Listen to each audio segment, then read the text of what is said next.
Do you know what day it is here? I think it might be KITurday. I know that doesn't quite sound as good as KITurday, but, you know, gotta have some excuse to put together a kit, right? Like a day ending in Y, or a beautiful cat in your lab. And today we've got both. What do you know?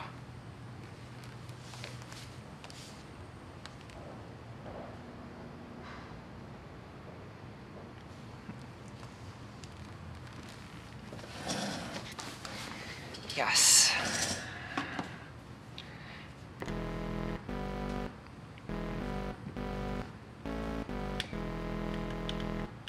So, I was testing the audio setup a little bit, and I thought I might as well show off this little doodad since it was kind of in the same spirit of the kit that we're going to be assembling. This was not a kit, but it's also a small musical instrument based on a AVR microcontroller.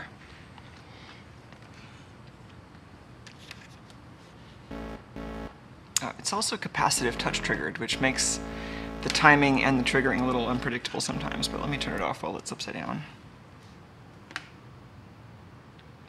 So, this one's actually a sample-based synthesizer. So I forget if they had to have an external flash memory or if everything is just in the AVR on here. This would really benefit from some light at a different angle, but I'm not really going to worry too much about photography here since this is just kind of a side note. But I think this is an ATmega32U. So the same processor that's in a lot of the 8-bit Arduinos. It has its own USB, it's still 8-bit, and only has, you know, what, maybe a couple tens of kilobytes of memory. Somebody here probably knows off the top of their head exactly how much RAM that has, but not a lot of RAM, but the USB variants of these tend to have more RAM than the non-USB chips, if I remember right. But it's been a while since I've done an AVR project, so I might be misremembering some of the details there. And then these chips are really hard to make out. Maybe I've got a light.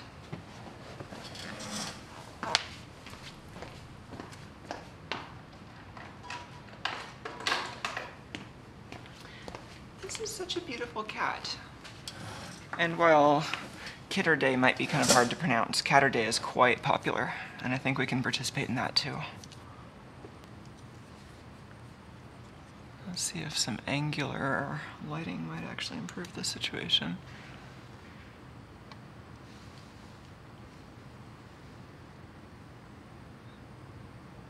Oh yeah, come on. So we got an Atmega something or other with lots of glare. Maybe we should take this under the microscope, you know? I guess I do have an instrument specifically for this. Let's go deeper into the microscope.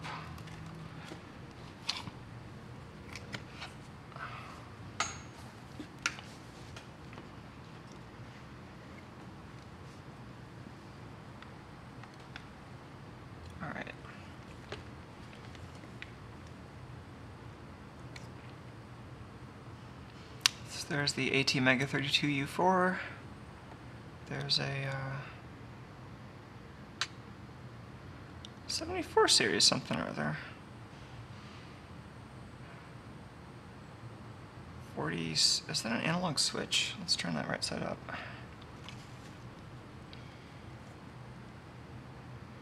Oh. 74HC4050. What is that? That sounds familiar, but I don't remember what it is off the top of my head. And then here we have some flash. So my guess here is that this is where the samples are stored, and this is a level shifter, and this is the microcontroller running at 16 megahertz with USB. It's implementing the audio mixing, and then MCP6402E. Is that also memory? And then we have an amplifier, it looks like. And then that's the touch controller, which I think this is going to be a KITouch part, but I don't actually know what those look like. So maybe someone else recognizes off the top of their head. Oh, and then I guess this is the amplifier being next to the headphone jack and all. It might have two separate amplifiers. It's usually a thing where you need to have one amplifier that's designed to drive a grounded headphone load with kind of headphone impedance, and then you can end up needing a separate amplifier for driving speakers. So this has an onboard speaker, this big old thing. You can see the coil of wire through there, in fact. And its through hole comes out to these two big studs. Aren't they studly? Yeah, so I think that's probably the speaker amplifier right there. And then this is a separate amplifier for the headphones. There's more information if you're curious about these boards. Anyway, so yeah, the audio input works, and I think let's crack open this package from Boldport. This is the most recent kit. They do kits pretty much monthly, and I think they're about to send out the next month's kits. This is currently the latest one, but I think there might still be a little bit of time to subscribe and get the next one. But this was the most recent one that was sent out, and so I've been sitting on it for a little while. I've actually still got several of these that are waiting for my attention because, of course, I have way too many projects, but these are really so delightful that I should just try streaming more of them. And you know, even if I don't have time to do a super complicated high production value video for each one, it's fun to at least put them together and stream them. So.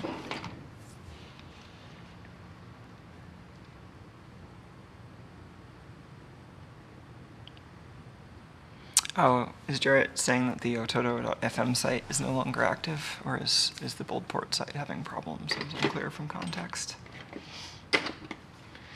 Either way, that's unfortunate. Alright. Still not quite sure what kind of video editing is going to come out of this, but we'll do the usual sorts of things and try to just focus on having a fun stream experience here. So, we already actually opened, well, obviously we already opened this in a previous mailbag stream. Mailbag, that name sounds so ungrateful, like I'm just like hauling this load of stuff. Like, I noticed some other YouTube channels calling them, you know, like donation unboxings, which seems much nicer, so I'm gonna try to reprogram myself with that terminology.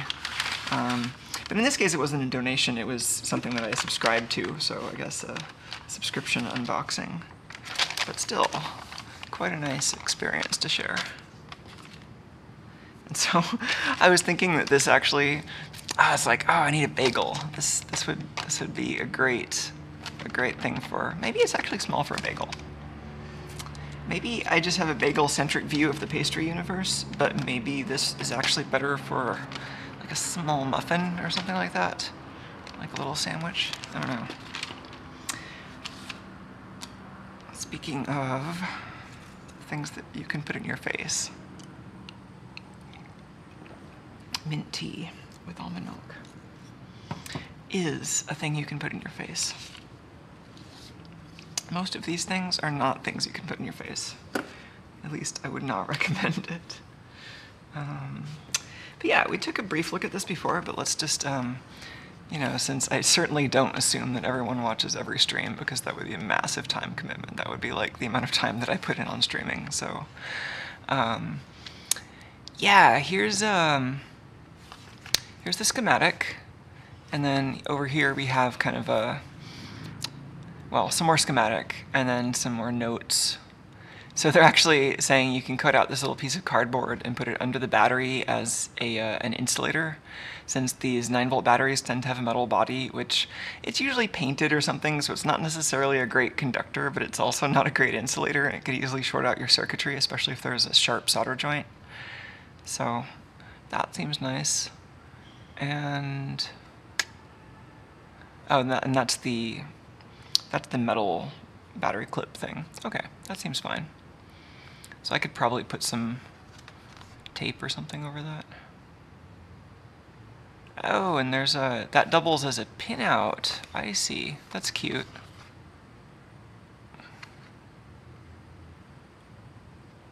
J2, so where do I find that? Is that like an expansion header? or something. Yeah, so that looks like a header that just has access to a bunch of the signals, presumably that you would need to do to like reprogram the microcontroller and do additional stuff with this. So that corresponds to this wiggly row of headers, or row of pins. And the wiggly pattern actually is a pretty cool design, and some of you may have seen that before, but it serves to mechanically kind of pinch the header into place, and each of the little legs on the header acts like a little spring that holds against the plated through hole, which means that it actually gets a pretty good electrical connection if you just stuff it in there and don't solder it. So you can make a temporary connection and program this thing, but then not have to have that header sticking around and taking up space and making your board extra pointy. So that's handy. And so I guess that doubles as a pinout, so you can remind yourself what goes where, I guess. I don't know. And then here we've got the pinout, or sorry, here we've got the schematic. So a couple of hardware switches, but then the main input device here is this little wire tail that you can use to sample a variable resistor, which in this case is a piano shape. So, yeah, Robert is disappointed that it's microcontroller based and not analog. Well, with an analog circuit like this, like you can see devices like this. Like, I mean, I think that the fairly, I don't know, I haven't actually built this one, so I don't know it super well, but I think there's a really popular one called the Atari Punk Console, which is like a 555 or a pair of 555 timers, very analog. You can make some cool noises with it, but I think specifically what was going on here, which I've been kind of glossing over here, but you might have guessed that it's called stringy. And if you look at the circuit board here, well, it looks like a piano, of course, on this side, and you can see the traces and then the kind of piano shapes over here from the keys extending further back into the instrument. That's really cool. But here, you see the schematics of all these oscillation modes. So I think both this and the name of the project are an allusion to the algorithm that runs on the microcontroller. So I think, you know, the 555 based projects are interesting, especially for demonstrating the analog circuitry. But I think this is pretty cool because it has very minimal hardware, but it also uses that minimal hardware to create this actually physical model of a string vibrating. So this is not sample-based. This actually uses a simple mathematical model of the string vibration to create the sounds that you'll be hearing. So I think that's pretty cool. I think that's worth using a microcontroller for. And they did use a small microcontroller, so I think it's a pretty nice design. I'm really happy with it. That was part of why I wanted to skip ahead in the Boldport stack, and there's so many great kits in the stack that I'm looking forward to assembling, but this one seemed like a nice combination of, oh, this is fun, and oh, I want to play with this, and oh, that design is really nice. So I just kind of had to skip right to it when I saw it. And yeah, and I really like how the aesthetics of this kit kind of help lead you to why the design is interesting. So, good question. I appreciate that. And so we've got, well, I was kind of glossing over the schematic here. So the input device here, as I was saying, is kind of this wire tail which samples a voltage with one of the analog inputs, and it has this 1 meg resistor so that when you're not touching anything, it'll float back to ground in a timely fashion. Then we've got kind of a basic power supply, 9-volt battery with a linear regulator, the very common 7805, going down to 5 volts. You have these capacitors here, which, you know, you're probably used to putting those in anytime you use a linear regulator. Some of you might not be familiar with why you need those, and it's actually because the linear regulator is its own little kind of servo feedback loop that's kind of trying to hold the output voltage steady, and it's moving this voltage level up and down and kind of trying to steer to correct. And if the time constant on that is wrong, like if it's steering too fast and the corrections don't hold their course for long enough, you can imagine it kind of oscillating and then steering off the course. And so that's kind of what the capacitors do. They slow down the steering by storing some of that energy and smoothing out the control loop in that the capacitors smooth out the control loop in that 78L05 regulator that would potentially otherwise oscillate if the circumstances were just right, because the regulator kind of overcorrecting when it senses the voltage going off the rails. So just a little aside. Optional USB power is kind of nice. And then all the algorithmic stuff happens in here. We've got an LED with a current limiting resistor that will run it at pretty low current to save power, I imagine. And then a couple of switches. What are those for? They're just labeled SW1 and SW2 on the board. I imagine they might change parameters of the sound. It looks like they have a little music note with some arrows. Like maybe they change instruments or change parameters. And then the other analog channel has a 1K pull down, which is interesting. I wonder if that has some, like I can imagine them maybe using that, like if they needed to rapidly discharge the capacitance in the analog to digital converter itself, I can imagine them switching the multiplexer to that channel and then using this external resistor to discharge that capacitor in an orderly fashion. Maybe just grounding it through an I/O pin driver is too much current, I don't know. Or it could be for something completely different. Maybe this has something to do with the programming interface. And then here, the circuit connected to RA2, this is going to be used as a digital output for driving audio using a PWM waveform. So this will be turning on and off at a really high frequency that when you average it out, gives you the audio waveform you want at frequencies that we can hear and that the speaker can physically move at.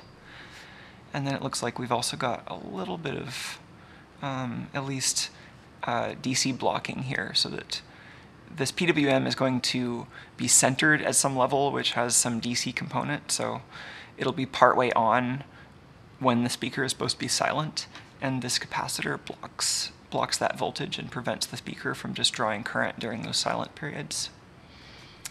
And then I think this capacitor just serves as, I think this capacitor and this resistor are acting as a low-pass filter to smooth out the PWM waveform, and they're doing this after the amplifier, which I imagine they would have to do because this is acting as a Class D amplifier. This transistor is always fully on or fully off. So that gets a lot of efficiency out of this circuit, and it takes advantage of the fact that they already have a nice PWM waveform that the chip is generating. So this part of the circuit with this resistor, or sorry, R2, R5, and T1 act as a Class D amplifier. This 47, I mean, it's not as efficient as most Class D amplifiers would be, because instead of a push-pull configuration, where you have one transistor pulling it high and another transistor pulling it low, it's using a transistor and then this 47 ohm resistor. So that kind of wastes a little bit of power because this transistor is fighting against this resistor. But I can see it being a really worthwhile trade-off for simplicity. It only wastes a little bit of power, and this is for headphones or like line level output anyway. And the alternative would be more complicated and it would use more I/O pins. So this seems like a great trade-off. And then this next stage after that, with just R4 and C4, would act as that low-pass filter to cut out the pulse width modulation noise. And then C3 is the high-pass filter to cut out the DC bias from the pulse width modulation. So that's how they're cleaning up the audio and trying to get a better waveform out of this chip. So that looks fun. I think we can, let's look at the parts.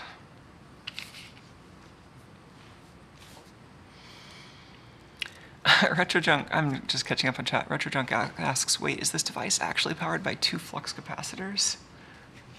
Oh, yeah, that's a neat schematic symbol. I think, stop wobbling for a camera. I think that was made to resemble the circuit board footprint. But yeah, that does kind of remind you of a flux capacitor, huh?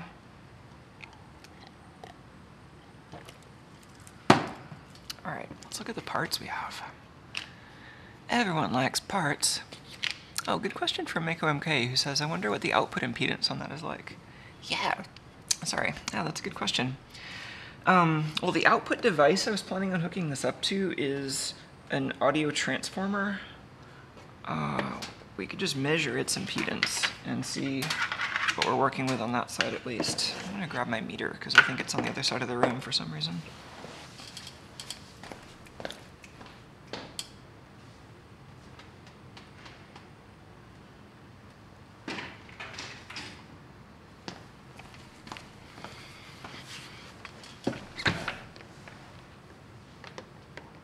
I have to put so many audio transformers in this setup because otherwise there's just hum everywhere because there's so much digital noise on the grounds everywhere. So this is going into a passive mixer that combines it with a bunch of other stuff that are all each on audio transformers. Ooh, right. Let's mute that before measuring it, so you can hear the waveform the meter is using. Let's turn that off for a sec. Okay, that should be muted. Well, I think I muted the direct connection between that and the stream. I might want to mute the connection between that and the speakers here also. Okay.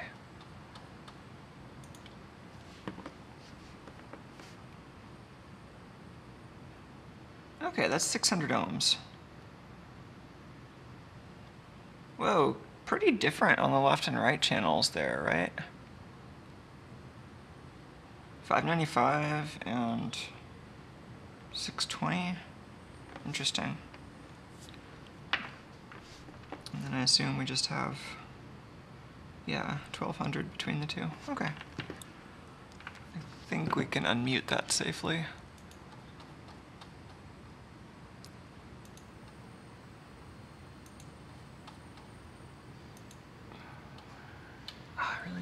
That there's like a box over there with a bunch of buttons that has like on-offs for the channels, but it's not really within arm's reach, and so mousing over is a little bit easier.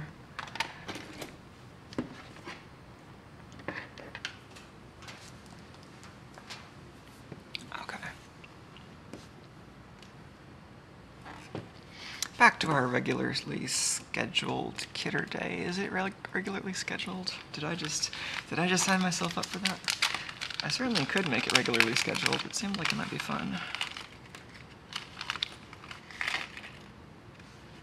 Yeah, look at all those goodies. Oh, I love these LEDs. I think Sarah Drimmer, the person behind this kit, well, actually this kit was a collaboration, but Sarah was the one behind Boldport Club in general. And then this is based on a design by MadLab. I forget who's behind that, but I think MadLab was the one who designed the firmware and the kind of overall design for this, and then the PCB itself really screams Sarah Drimmer when you look at the layout. So it seems like a pretty great collaboration, and I'm excited about putting it together. But I recognize, I don't know, I think he likes these LEDs. I certainly like them. I like seeing them in his work. They're just shorter. I think that's all there is about it. But I mean, it changes the angles. I just think they're a lot nicer when you're planning on leaving something as a bare board, since you don't have that kind of big bulbous piece of plastic that's like lensing all the light upwards, but then not really looking good from any other angle. I mean, the diffuse LEDs I have some nostalgia for, but this shape seems pretty nice for bare boards. And the die is just right there at the top. So that's pretty nice. Let's find out what color this is with the diode tester.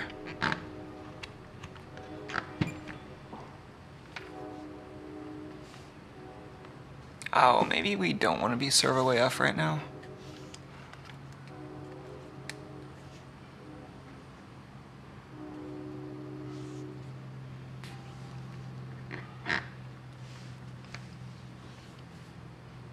Guess this is the polarity.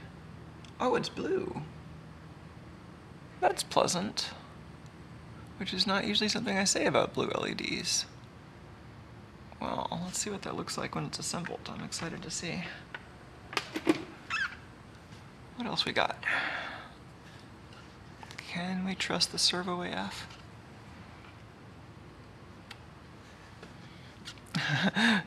Robert suggests buying bare dye LEDs and epoxy to make custom LED shapes. Yeah, that would be interesting. I've gotten curious about what would be involved to do that, and certainly trawled the internet looking for videos on what it's like to be an LED factory, what kind of equipment is involved in that. And yeah, it seems like it's mostly just a fairly special purpose wire bonding machine, and then the LEDs all go on like a rack where there's like an injection mold with epoxy. And yeah. Ooh, so I think these blue dots mean that this has a secret inside. Actually, it's quite possible this is open source, but the blue dot, I'm assuming, just means it's programmed. There's a PIC 12F1640 and a socket, so it'll be easy to get it in and out if we need to reprogram without using the onboard facilities. And then here's the flux capacitor and the other flux capacitor. Oh, maybe servo AF was a bad idea.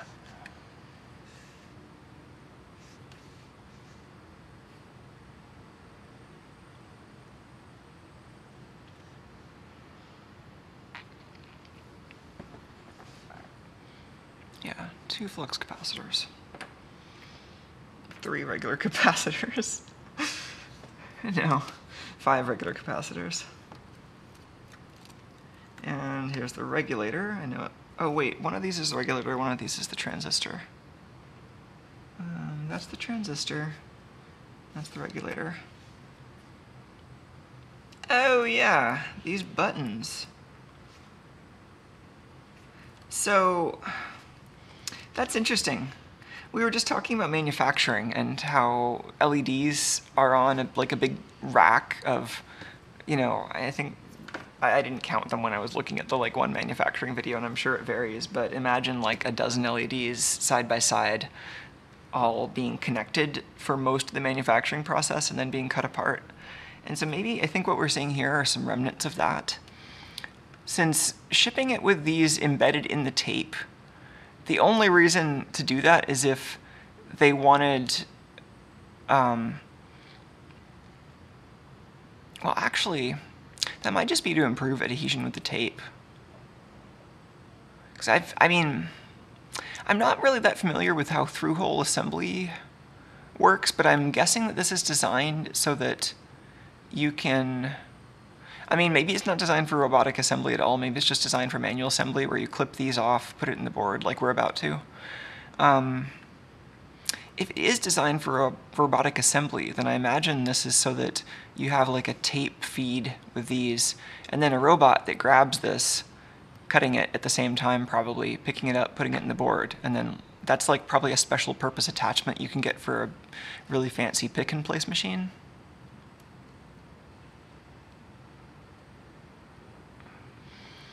Oh, James is asking if my camera is going to be bouncier than usual. Well, I have it mounted higher up than I usually do. Maybe I just need to move this arm closer and try to avoid having the mount extended as much.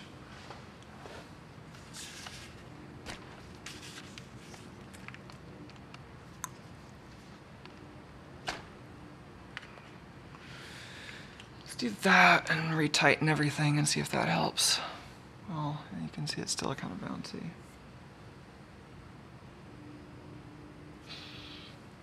I think it just bounces when I fuss with it, and when I fuss with it, I don't know. I just try not to fuss with it as much as I've been doing this stream.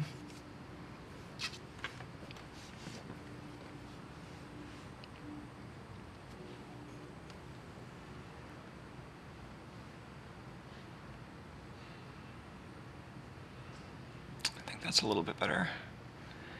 Yeah, so yeah, I actually, somebody posted a picture of these on Twitter, and I was getting curious about it, and my main guesses at that point would be that either it was just a leftover part of the lead frame, or that, and the lead frame being like the bigger metal piece that they would have fabricated, and because it's much easier to fabricate like a really big, weirdly shaped piece that has like a solid thing you can grab onto at the end than a bunch of really, really fiddly tiny pieces. They're going to fabricate this as a bigger metal piece with like a bar that you can grab onto at the end as you feed it through the machinery. And then at some point you're going to separate off the individual parts from that lead frame, you know, from that larger lead frame. And so this reminded me of the kind of structures you might see in there. But then in this context, I think that might just be to hold it onto the tape. And so this is just a packaging method I've never seen before, that if this is designed for robots at all, I'm really curious what the robot for this is going to look like. Just imagine it kind of coming over here and like cutting it and picking it up, and kind of like this. Except with grabbing it and not just letting it fall. So those are going to go in here.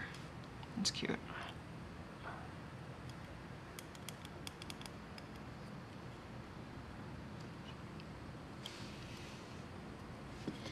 Anyway, I think we can just start putting parts in at this point. Might as well do something with these switches.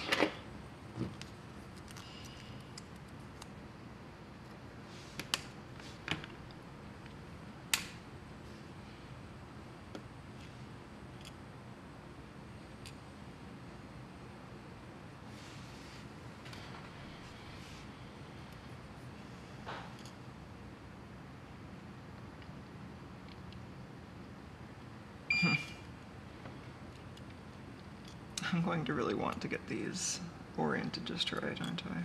That's silly.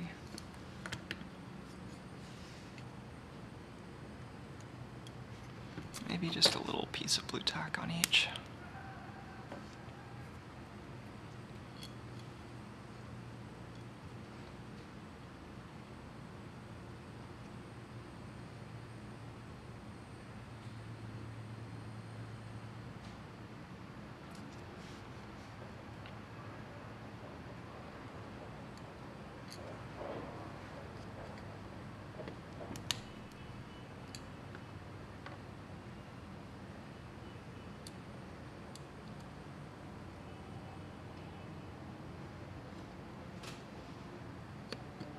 Some buttons, you know, regular button things.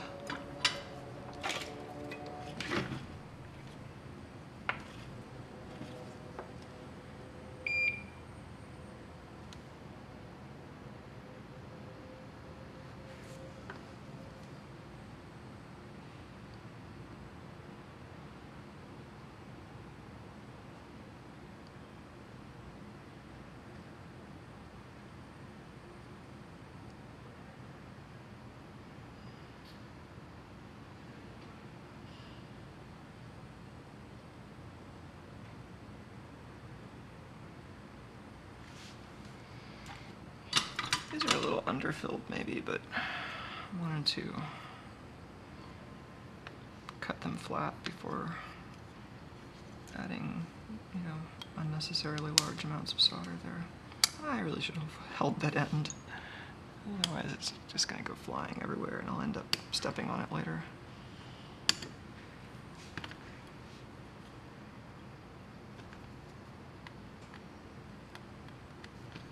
Alright. Buttons. What else?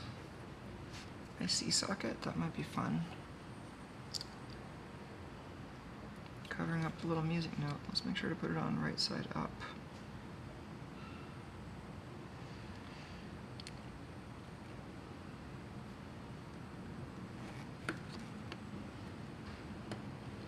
These are always very pointy, so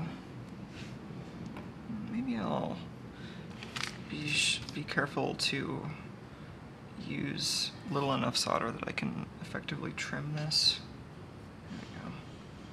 Just going to shore up the other side of the board with some of this blue tack so that I can sit that flat.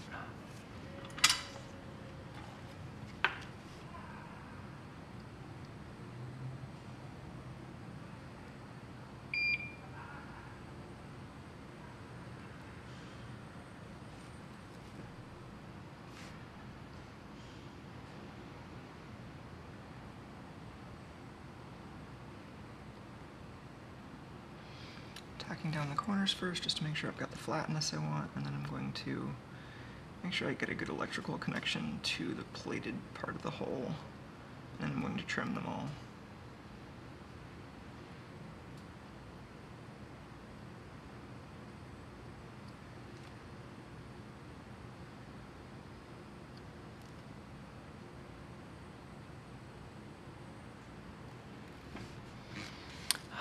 switch to the microscope, just because it's so much more fun.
Alright, oh, that's fine.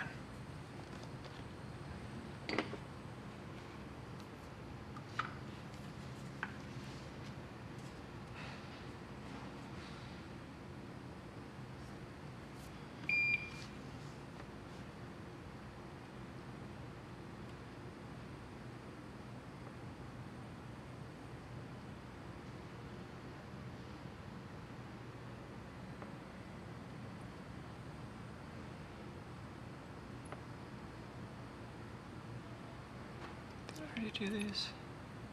Yeah, that side I already did. Let's not overdo it.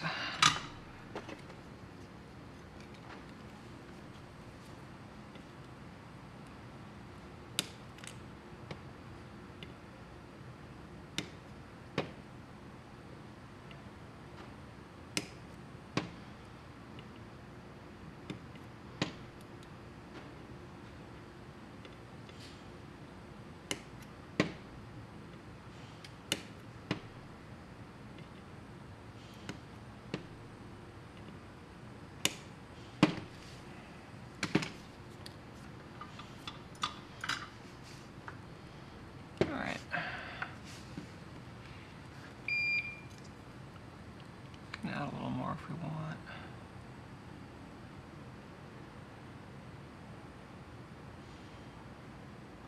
Sometimes it's fun to make little solder balls.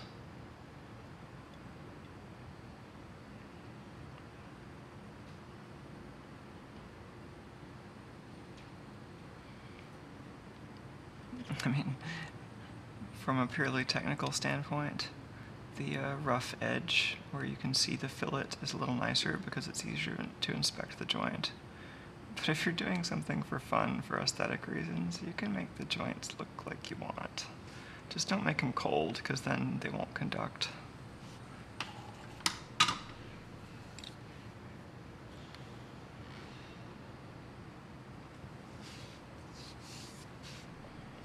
What else we want?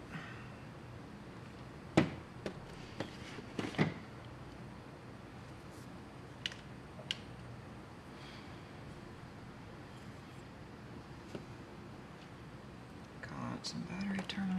Which one of these is which? Let's get a 9-volt battery, that'll tell us.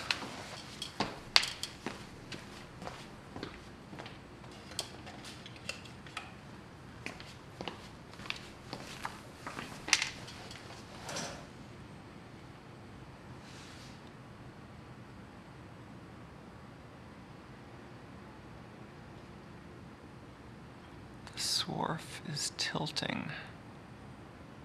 That's interesting. I wonder what that means. So, here's our positive terminal. Here's our negative terminal.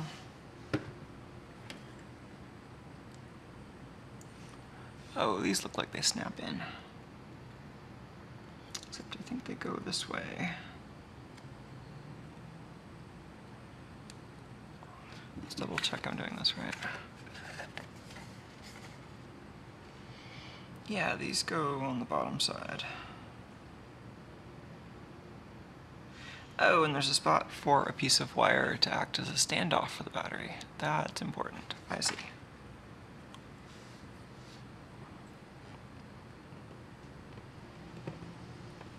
I think these are the right way around. This is positive.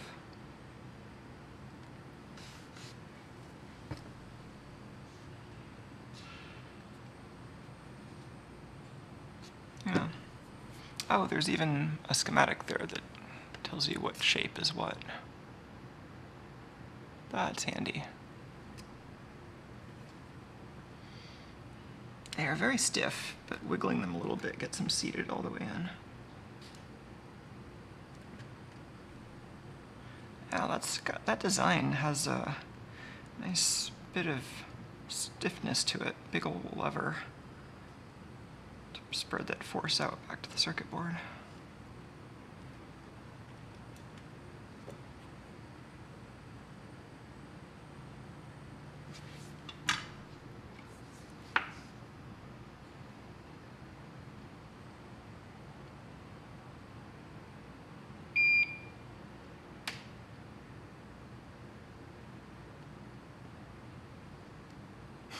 You know, I think part of the reason why I solder on the microscope so much, besides it looking interesting on the videos, is that it's actually a lot easier for me to see when I'm filming.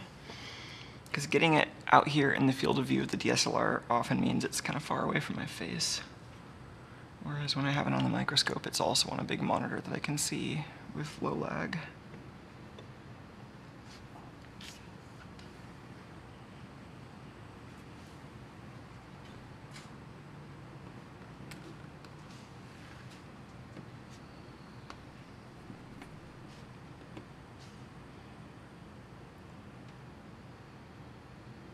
See, while this is overkill, I can completely actually see it, which is nice.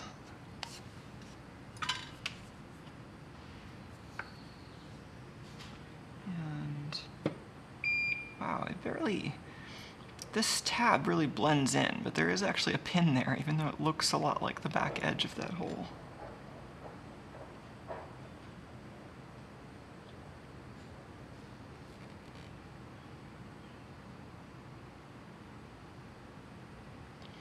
I've also gotten some feedback from people who say that it's made it easier to understand how soldering works from seeing the really close-up video of soldering.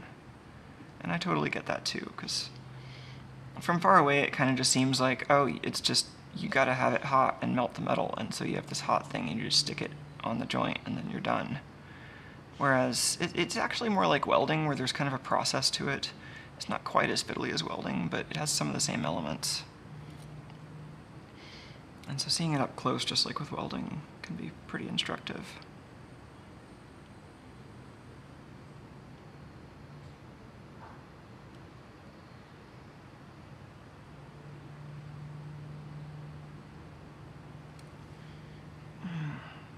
That's nice. I'm pretty sure the video recorder for this is still running. Thanks, BFD.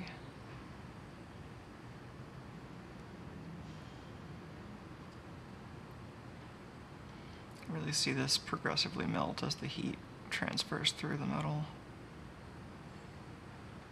Then I have to rely on, if it's heating up slowly, then I'm kind of racing, well, can it all heat up before all of my flux evaporates?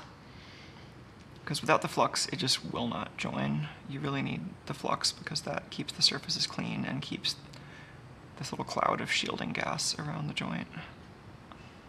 Much like welding.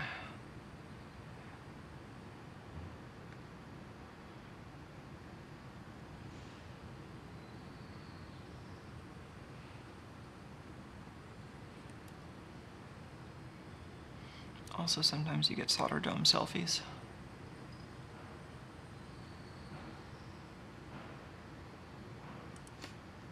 Wave to the solder dome selfie. This is like the most awkward angle for this camera, I know. There's not a ton I can do about it right now.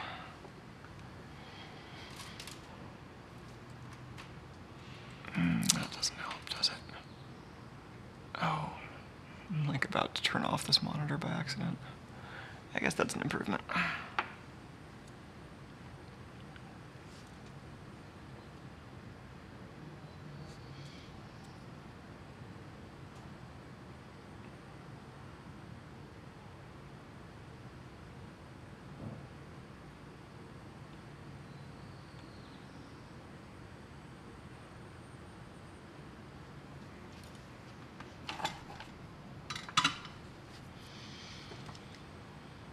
Well, we've got a regulator-shaped hole right next to here. Let's go ahead and stick that in.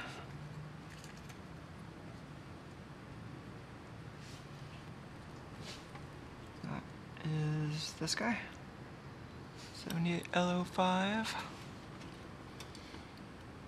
always prefer to cut them off of these strips because I really don't like getting that adhesive residue on the circuit board. If you pull them out of the strip, then you end up taking some of that glue with it.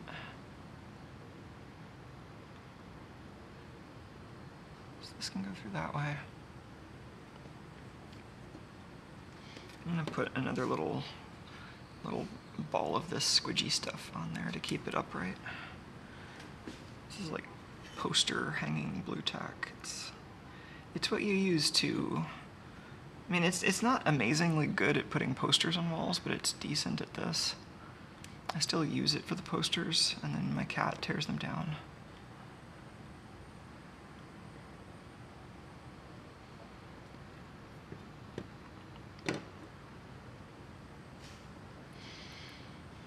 I swear, there's this poster I have in the loft upstairs that he's got some kind of vendetta against.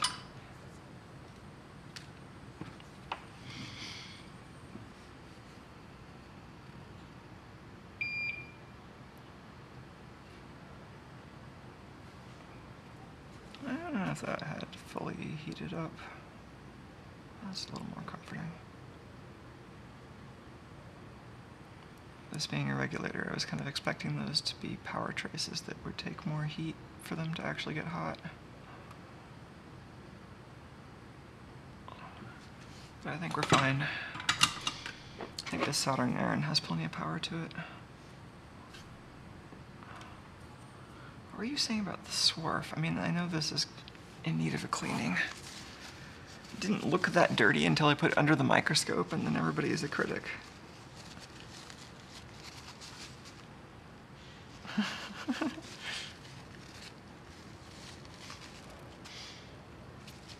Like the only conditions under which someone would, someone would just come out of the blue and say that's a filthy pair of side cutters, is if it was on the microscope.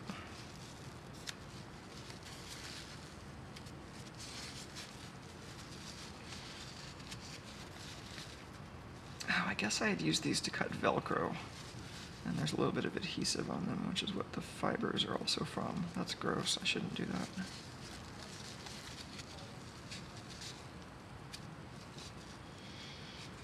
I guess when I look closely, I can see it without the microscope. Is everyone happy? I'm happy. Also, there's tea.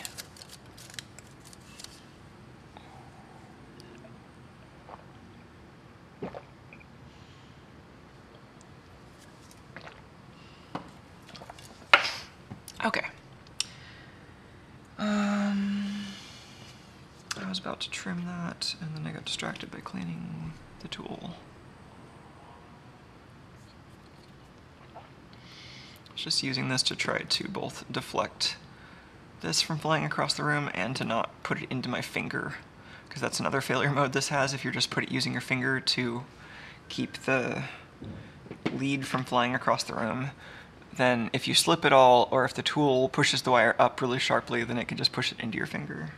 So that's why I prefer to sacrifice some cardboard instead of my limbs. I know these are pretty flat. Leave that conductive debris elsewhere. Okay, what else? What else? What is next? We have C5. We have a handful of capacitors here. We have a couple of holes for the wire, which look like the wire go in, then like maybe you loop through as a strain relief and maybe attach to that one. Yeah, those are all electrically connected.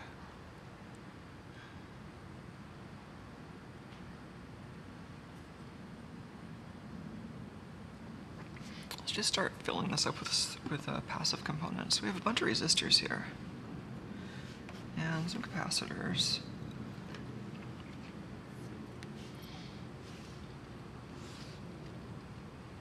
I'm kind of inclined to put the weird ones in first at this point. I don't know why. I don't know if that's kind of counter to the usual strategy. But let's try putting this in next.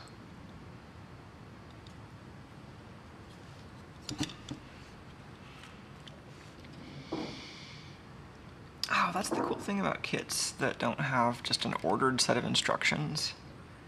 You can just choose your own adventure. When you do have an ordered series of instructions, it's kind of awesome if you can at least figure out which ones are just kind of, oh, you might as well do it in this order, and which ones are actual dependencies. But a kit like this doesn't seem like it would have much in the way of dependencies, so pretty safe to just throw it together.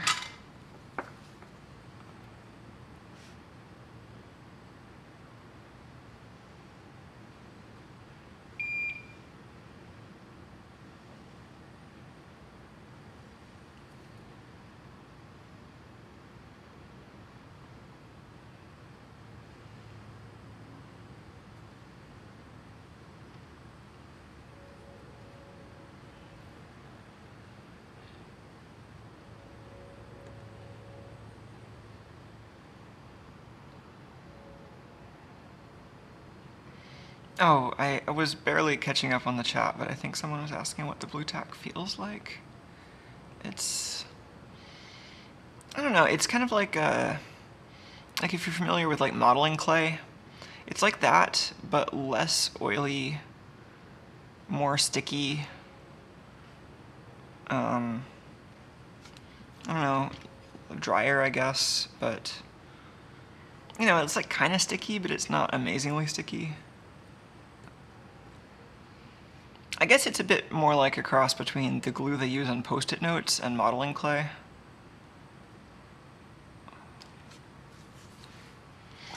Ah, I keep getting hair in my face and it's tickling my nose.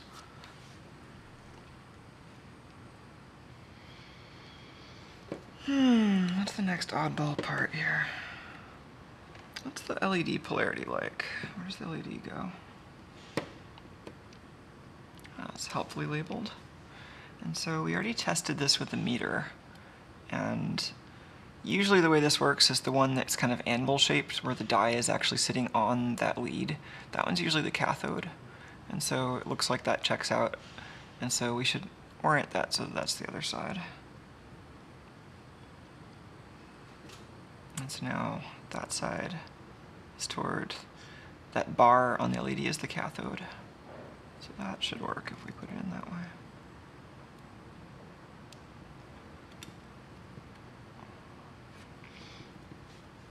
Let's tack that in as well.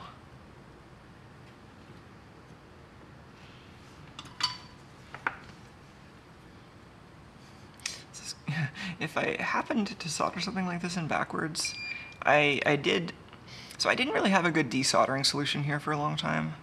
I saw, oh, someone did a good review of this. I think it might have been Voltlog, another good small electronics YouTube channel. I think they did a review of this like vacuum solder or desoldering tool you can get on eBay or AliExpress, and it was pretty nice, so I think I picked one of those up, but I haven't actually used it yet, and this might be a good opportunity if I end up making a big mistake. So I do have a way out, but it's always nice to measure twice and cut once, that kind of thing. You know, and do as you say. Oh, that's a really cool reflection. Speaking of admiring this board's artwork.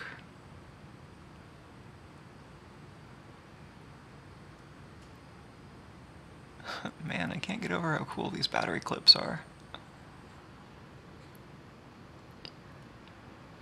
That's part of what I like about these Boldport kits, is a lot of this is just standard parts and standard manufacturing techniques, but finding interesting choices for all the parameters available.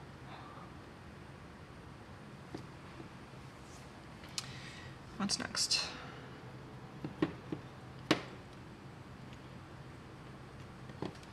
We have resistors, capacitors, and the chip, which we should save for last. Well, oh, and we have the transistor. This is a bipolar transistor, BP547. We can put the transistor in. Sometimes it's nice to save the transistor for after you have resistors in, if it's a MOSFET, but you know, for avoiding electrostatic damage. But I think we're fine. I'm working on a big anti-static mat. Not using a wrist strap, which is a little bit naughty, but I think for these fairly ESD hardened parts, working on a mat is probably plenty.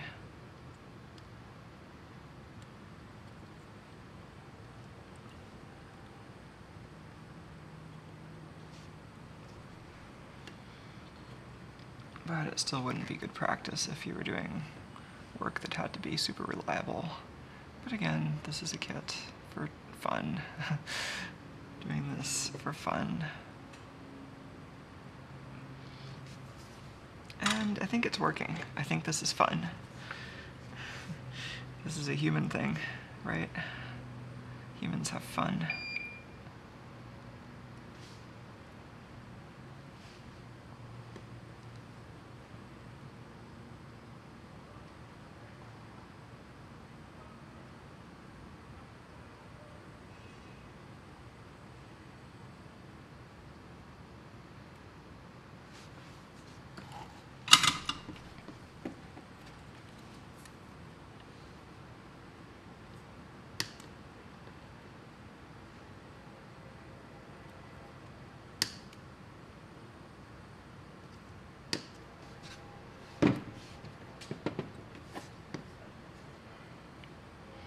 Okay, transistor installed. So many resistors then.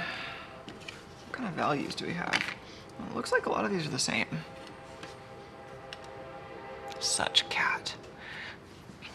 I lose track of which of these bolts. So sometimes I put those up there for him. Sometimes I think he brings them up there. I lose track of which ones are which though. Oh, this is about to cut out anyway. Let's restart it.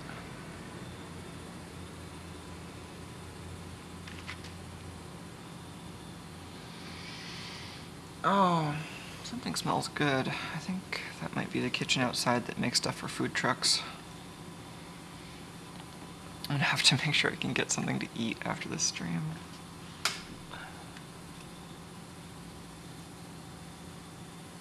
So what is this? These must be for the resistor ladder. This looks like... Oh, this is weird.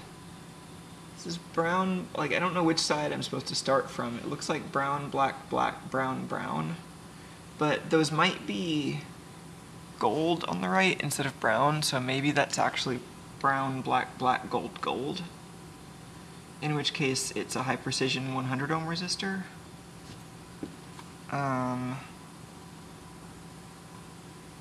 This says 1K ohm though, so maybe that's what we're dealing with. Let's take a closer look at these resistors. They're super weird to my eye.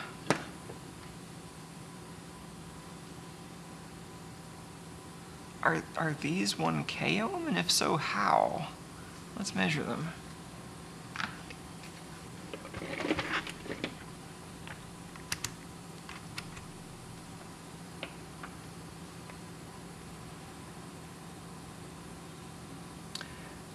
Ah, 0.996 K ohms according to my fluke.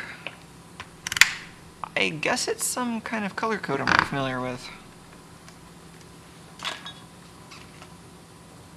Because normally a 1K would be something like brown, black, red. But I guess this might be some kind of high precision designator. I don't know. Interesting. But that's the bulk of our, like that makes up the resistances in this piano divider. So these are the ones that are actually going to be laying horizontally on top of the circuit board here. That seems fun. I have to bend all of those leads to the right shape. Okay, so those are all the same. Then we have two more. that black or blue in the middle? It's hard to tell if the second and third stripes are supposed to be different. And what is going on there? So I guess that gold is the regular tolerance line, and then this brown is something I'm not familiar with, and then this is red, like green, blue, black. So this is going to be the 57 ohm resistor, I think. Or 47 ohm, sorry.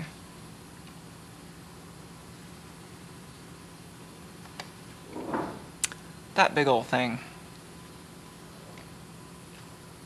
Okay. Let's double check that with the meter.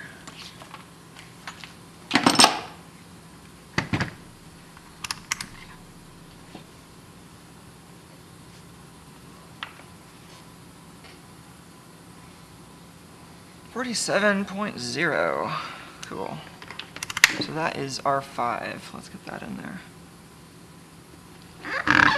This is when it would be really handy to have a resistor lead forming tool. These are all, they'll look like if I just bend it right next to the body, they'll be the right length. I'm going to cut off these little legs here.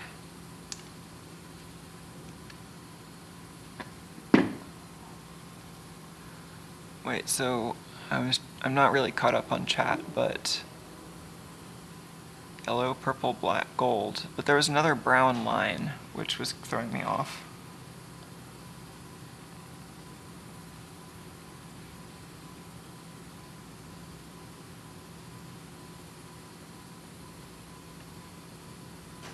Let's put this the other way around so it reads left to right, maybe.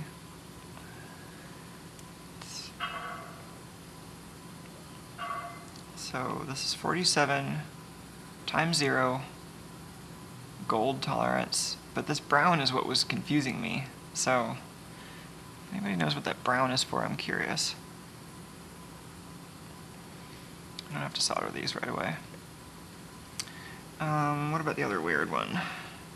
We have a lot of resistors here. Are these all going to be some of these 1K as well? So then this other one we have,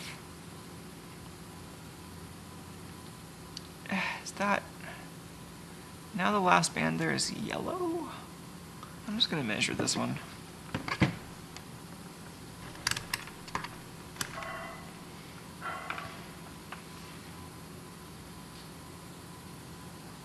Oh, this one's a meg. Okay, it is yellow then. Brown, black. Black, yellow? No.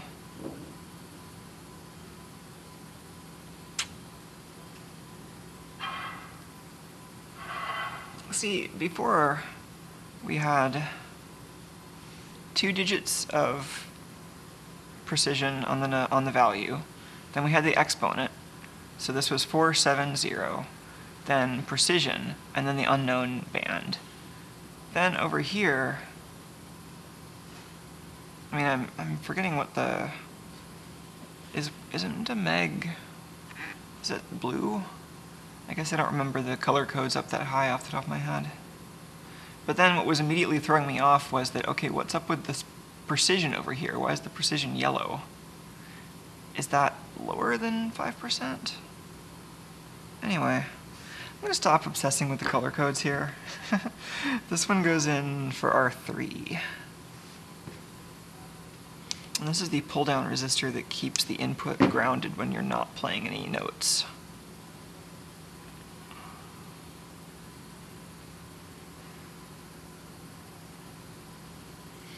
We should even be able to see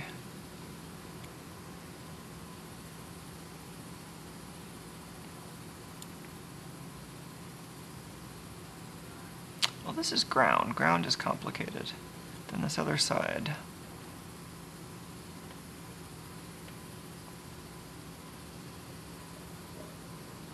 That connects to the microcontroller, and then to the wire. Great. Just like we'd expect. Oh. And of course it falls right out of the hole as I was trying to bend the leads. R3.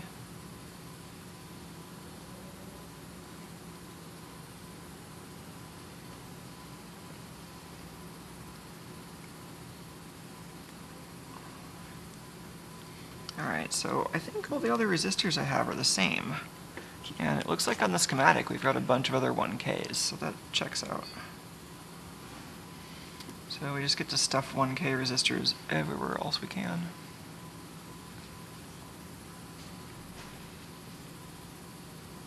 So we have 4 of them down here, which we can insert using the same pretty straightforward method, and then we'll have to start trying out these kind of more creative mounting holes over here for the kind of piano side of the board.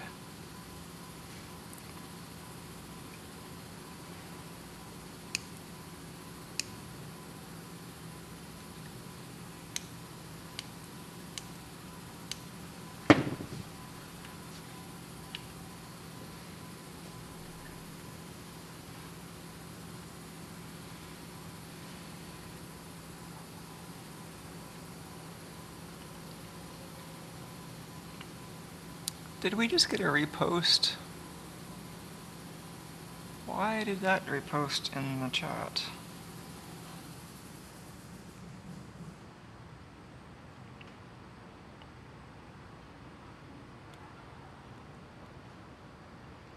Yeah, I guess I'm just really not used to these 4-band resistors. Very strange.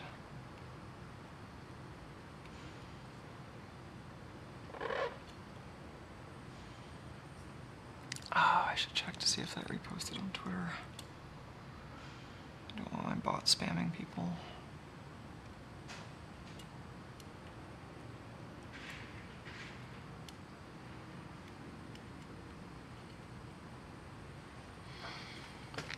YouTube says the stream's going and has been for an hour. 57 people watching. Hi, everybody. Watching and or listening.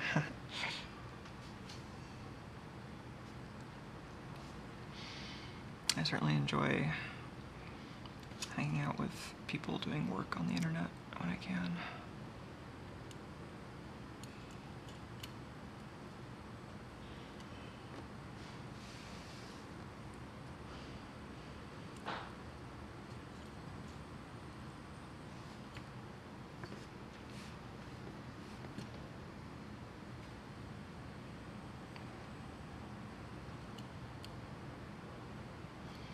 Okay, let's solder all of these resistors in this neat row here.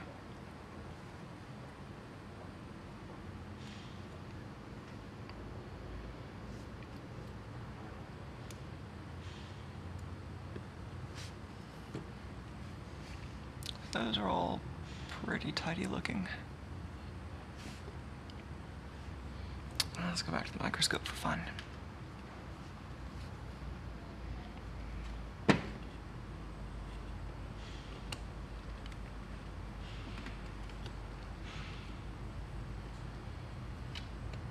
Oh, Tuco is really underexposed, and he's facing the other way, so maybe we can fix both problems.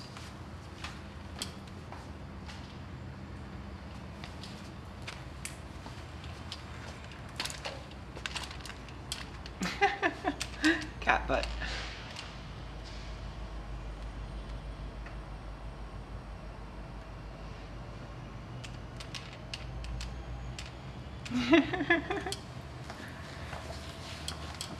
I think that's pretty cute. I don't know about you.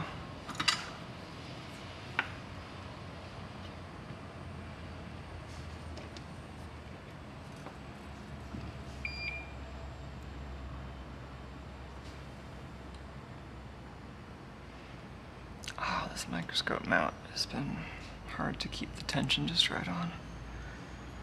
Shocking, I'm sure.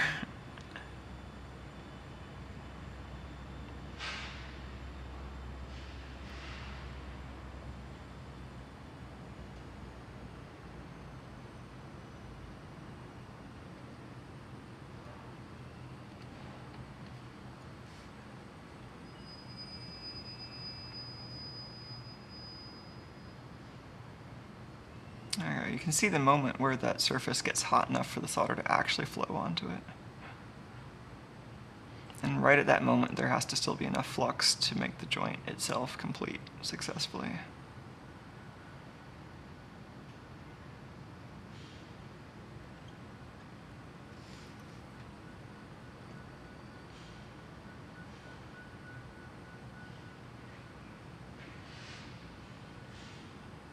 Oh, you can also see the plating on the wire melting. That's pretty nice.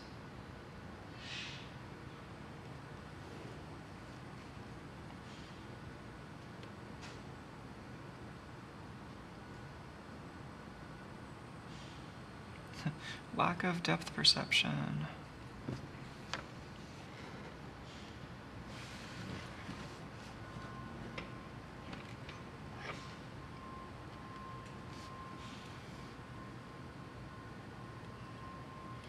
Sometimes it's easier to switch the hand, sometimes it's easier to switch the board.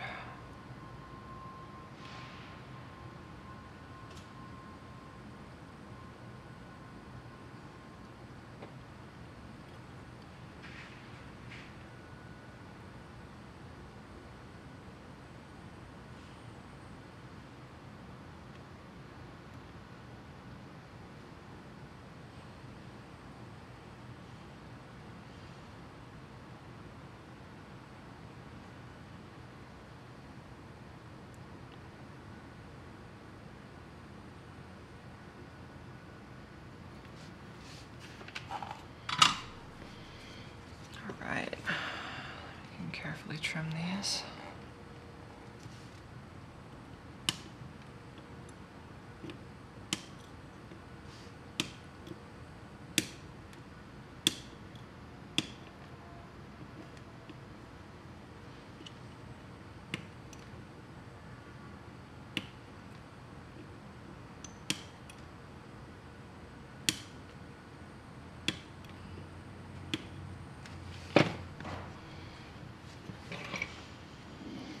Great.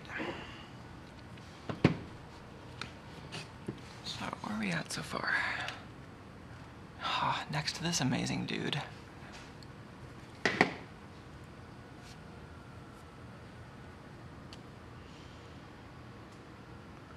Oh, interesting. Maybe my stream was having connection problems. And yeah, if my encoder loses its connection to the relay server on my LAN here, then it'll reconnect, and that'll cause the scripts that run when I start a stream to run again. So sorry about the noise, but I guess that explains what happened at least. I'll have to figure out why my machine was hiccuping then at that point. Is it all right at this point? Let me know if you're still having problems. So we have some capacitors, including two that appear to be the same. Are these going to be the 0.1 microfarad bypass capacitors? Yeah, C4 and C5 are both these little ceramic.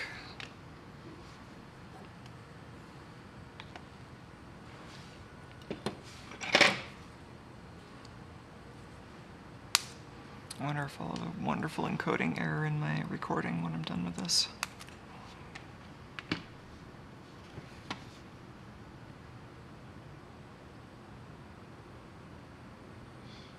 Okay, so the holes are a little bit wider than what I have, than the actual lead spacing, so I'm going to bend these out with pliers. You can just kind of bend them, but that puts a lot of stress on the component, and especially with these ceramic parts. I don't like doing that. I had a perfect little plier for this.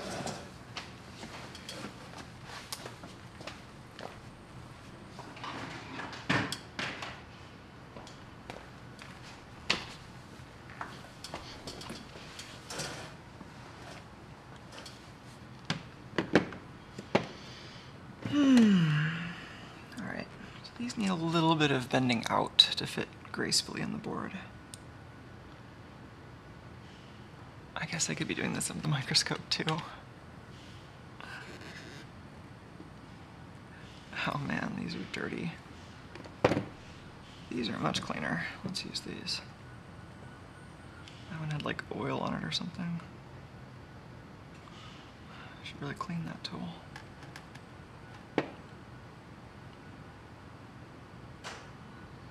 That's more like what I was going for.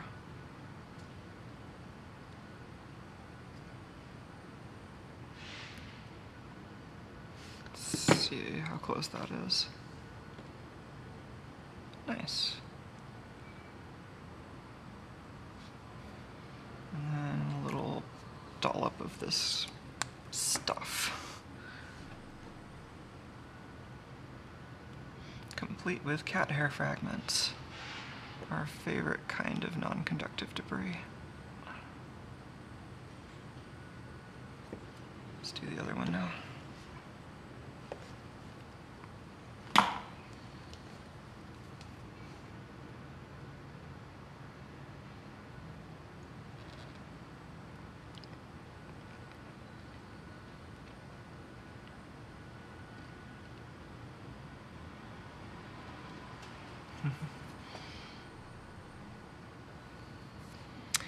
Oh, now YouTube is complaining about my video settings.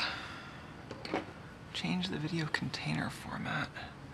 You know, I've had this problem before when OBS has been using the wrong keyframe settings.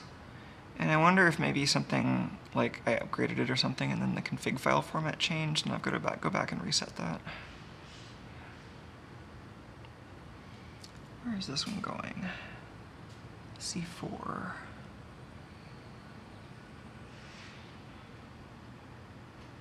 There's C4.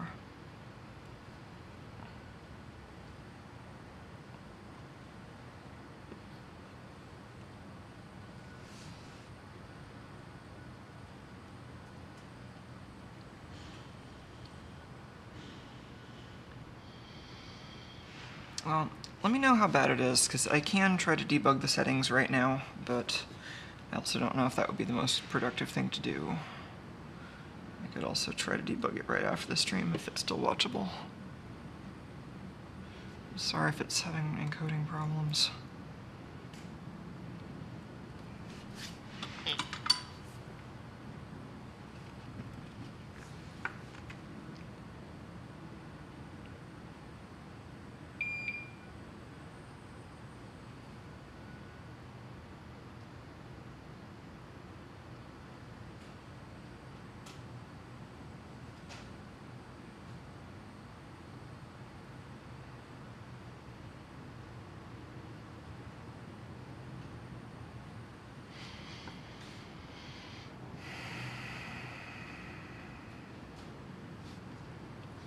Okay, looks like it's fine now. Definitely let me know if that changes. But yeah, I'll try to remember to double check all the encoder settings. Usually it's the keyframe distance. For some reason the default H.264, at least the default the way OBS sets it up, has the keyframe interval set way longer than what all the streaming services actually want.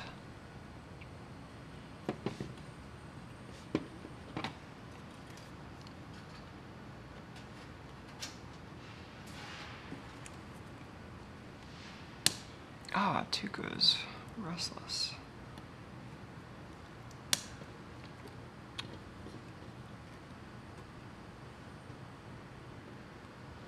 Ah, he is such a good cat.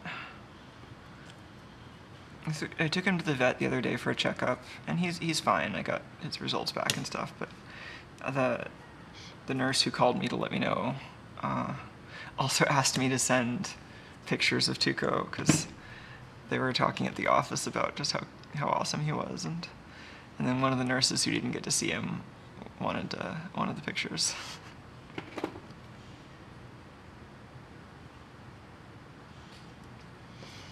Oh man, that cat gets a lot of fans. He makes a lot of friends easily. Alright, so the little capacitors are in with their little bit of lead forming. We have 3 electrolytic capacitors over here. And then we start to get into the weirder stuff. We've got the piece of wire for the battery mount, and then this little bandolier of sideways resistors that go in there. So we have, according to the schematic, we should have two 10 microfarad and one 220 microfarad. So looks like that's what we've got. This big one is the 220, and this is the output capacitor that blocks DC between the amplifier and the headphones. So the capacitors are pretty easy to identify by size. We just have to make sure to get the polarity right. Oh, let's just enjoy this for a second. Yeah, okay. So plus on the left, minus on the right. Opposite from the usual interpretation of sinister. Oh, did you hear that? I think that's the UPS going through its self-test cycle. At least I hope that's what it is.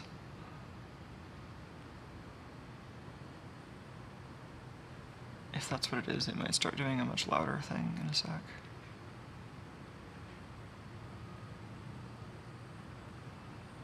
Maybe it was just a little hiccup in the power here. I think the UPS has like a weekly or monthly self-test. It does. There's like a big UPS in the bottom of the equipment rack I'm sitting next to.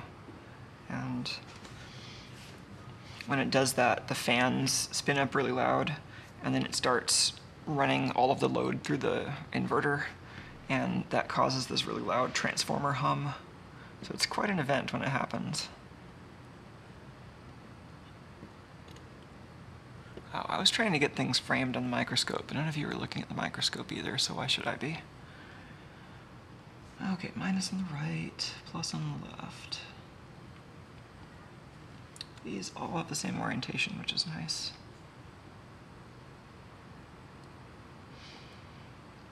Brings back long ago memories of assembling.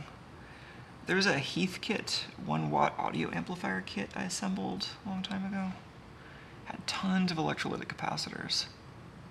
All sorts of different orientations and sizes and values.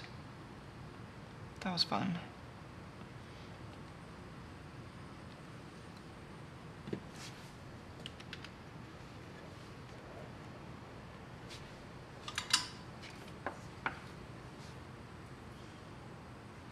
Let's start over here.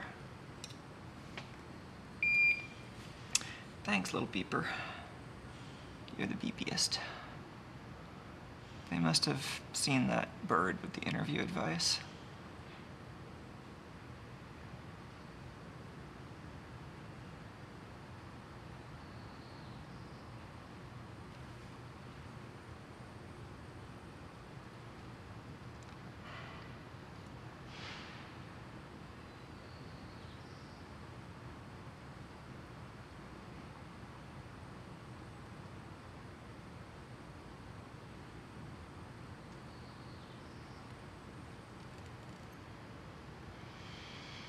Oh, look at this big one, right next to the output jack.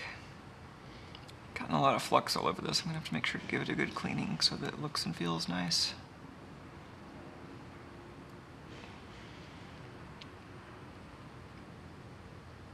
Not as necessary electrically, probably, although with the high impedance input circuit, it might start to matter a little bit.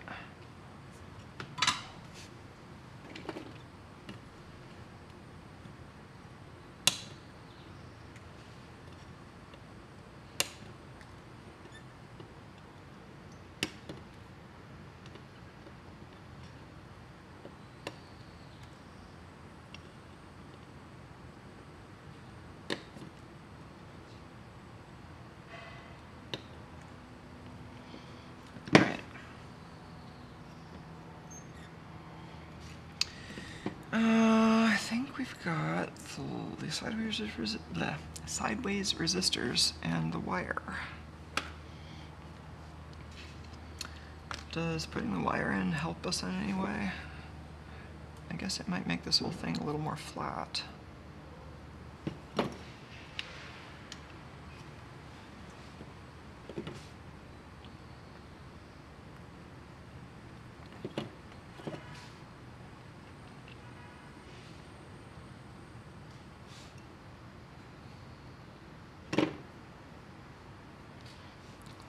bend that into roughly the right shape.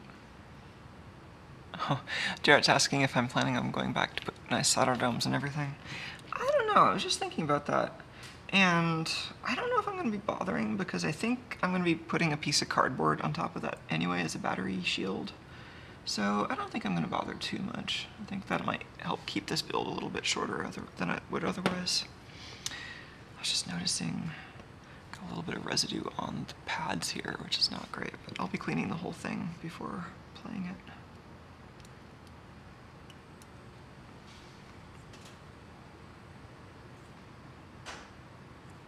So that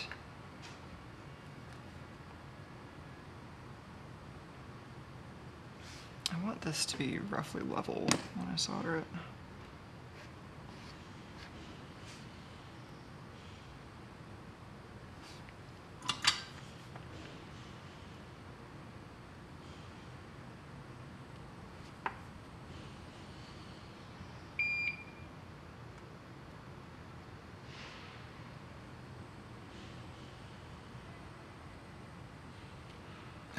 Just barely tacked on to set the level, and then now I can solder the other side carefully.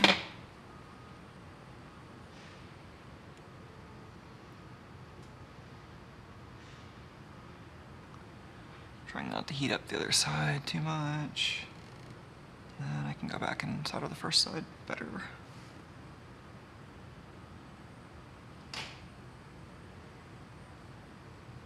Okay, that's a little nicer. A little piano.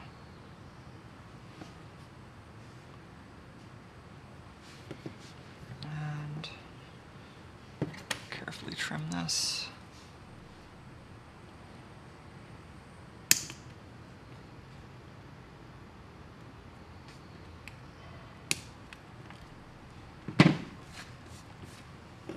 Cool. Now we're down to the signature feature. Oh, we need like a little... Does this come with the bit of wire that you play it with, or do I need to supply that? Because it had a bit of stiff wire that seemed like that was for the battery mount, but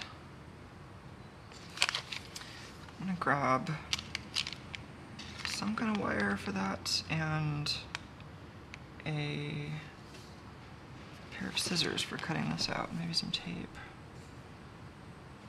There's also that optional USB jack, but I think I'm not going to bother with that right now because I like the 9-volt battery.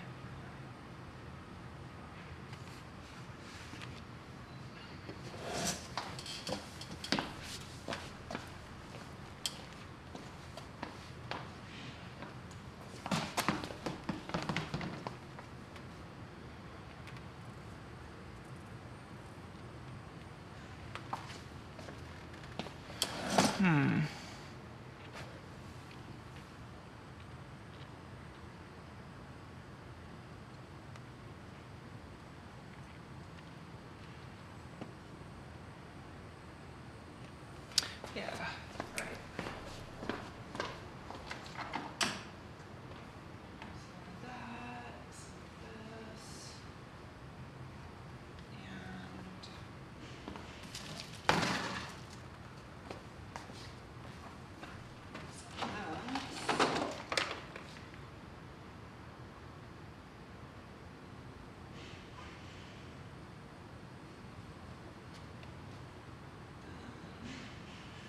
Yeah, let's make our little thingy for this. Nice little piano stylus. I think a little length of silicone wire would feel really nice. This is the same one we used a few streams ago for the robot, for its LED wiring. But I'll just take a small length of this.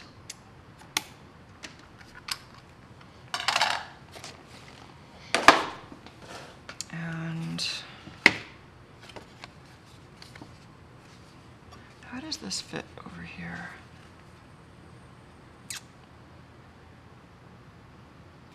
You know, I think instead of cutting up this card, which I kind of like, I think I'm just going to use another piece of material that will insulate that.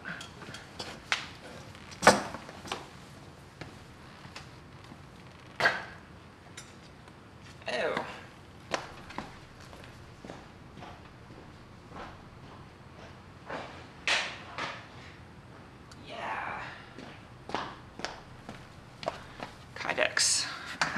sheets of Kydex.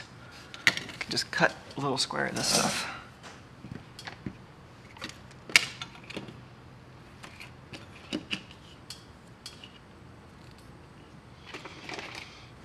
Not really a great thing to mark this with. Let's see if black Sharpie shows up at all.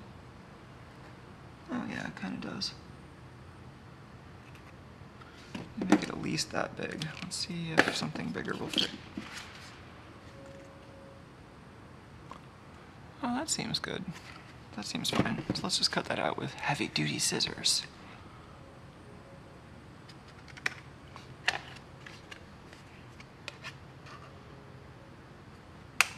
Yeah! This stuff is great. This is Kydex. It's just a kind of thermoplastic. I got it for doing like vacuum molding, which I have most of the parts for doing that. I might actually use that to try to make shells for the winch bot, but it's also just a nice thing that you can use for fabrication like this. And yeah, I can use a little bit of this foam tape and stick it to there.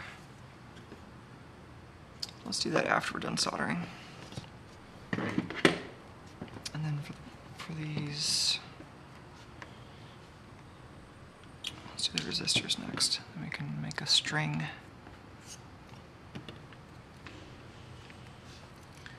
So these, I'm going to want these bent down, but with hopefully kind of a consistent distance between the leads. And a purpose-made lead former tool would actually be perfect for this, but maybe I can make something good enough just by cutting a little bit more of this.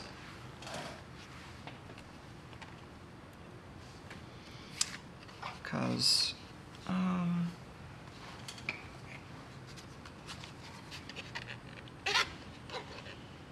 let's just take a piece of this that'll be easy to work with. And then if I trim this so that it's the same width on one end as the distance between these two leads, then I can form the resistor around this piece of plastic.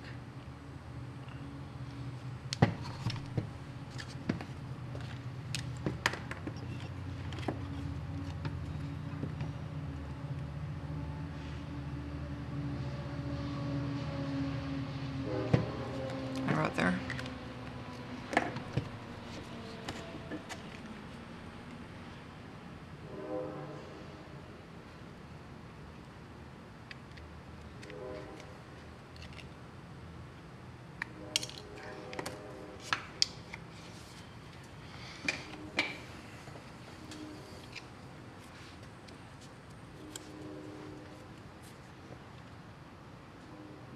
Yeah, let's try that.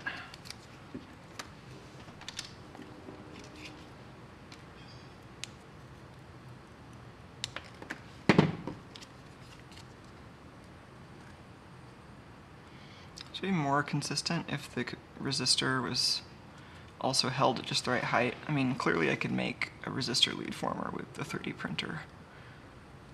I just didn't really plan ahead to do that and don't know if it's worth the time right at this moment.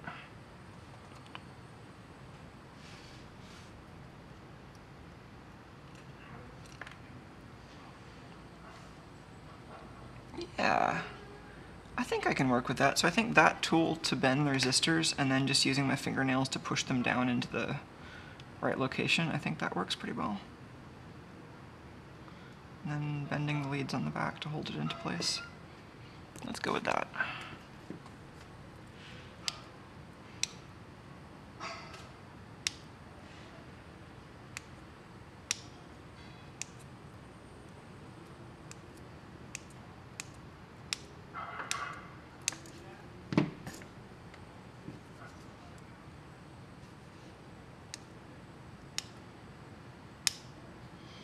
Whoa, what if KITurday has a sandwich at the end of it?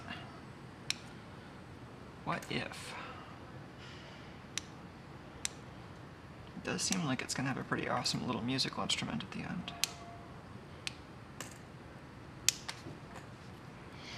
I enjoy little musical gadgets.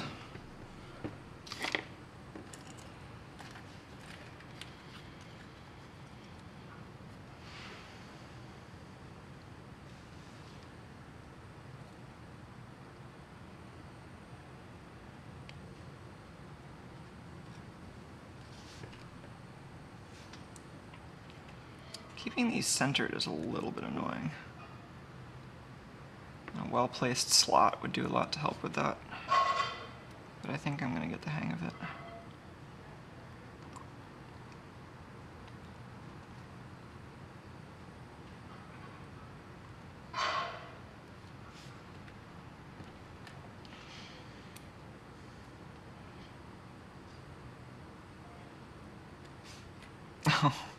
Was Robert expecting gold edges at the edge here? Yeah, I wonder. That would be something you'd really have to sweet talk the fab house into doing, having an angled edge for gold fingers like that.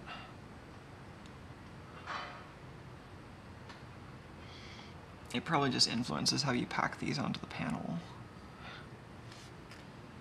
But that would be, yeah, that seems like it would increase the cost a lot.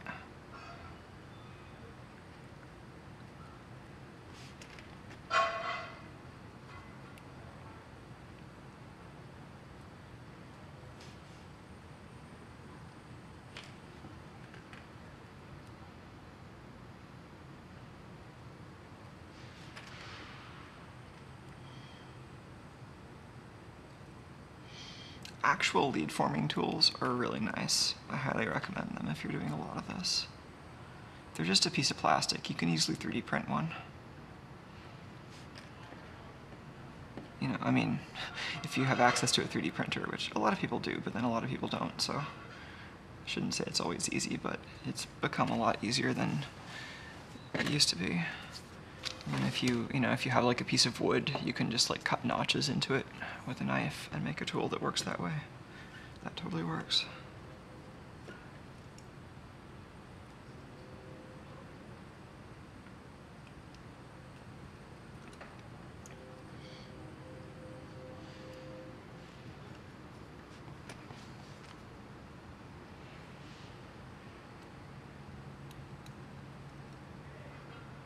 I'm going to have to make sure these are all pointing the same direction, right? It would just be terrible otherwise.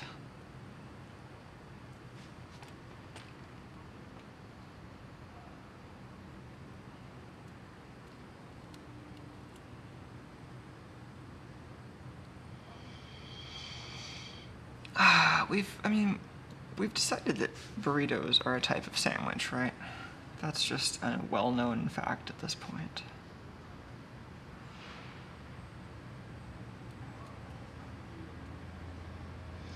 Everybody unsubscribes.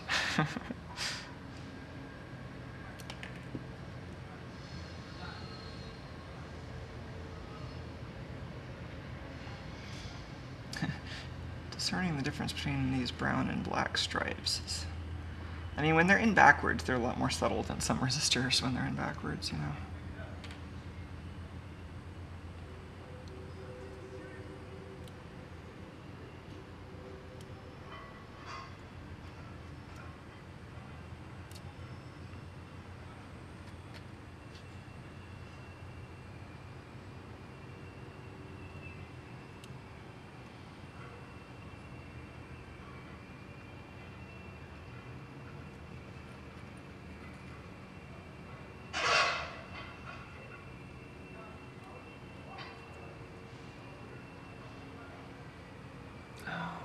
Windows open and you can hear everyone dropping things outside.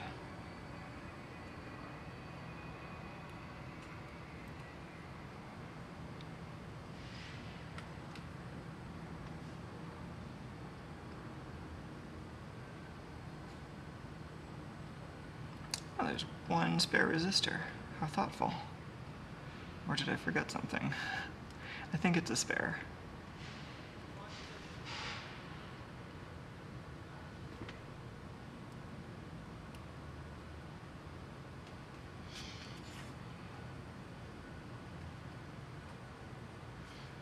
Yeah, I think we just have a spare resistor. The wire just connects directly to these pads here.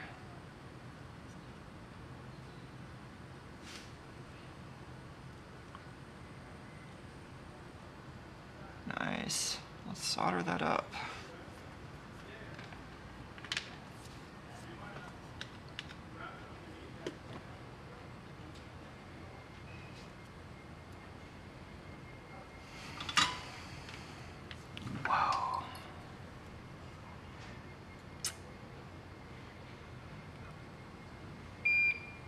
this is what happens when I stream on an empty stomach.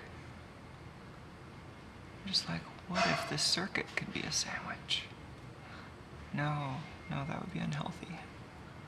That would be one of the worst sandwiches I've had recently. This circuit would be much better as an instrument than a sandwich.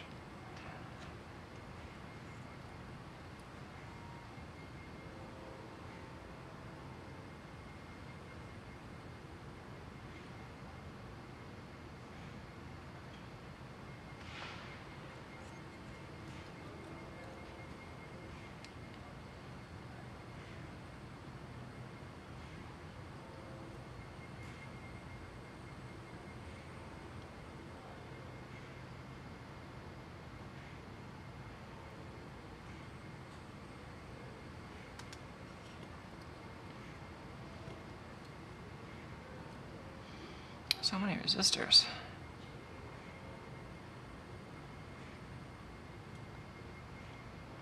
These are how we get so many notes.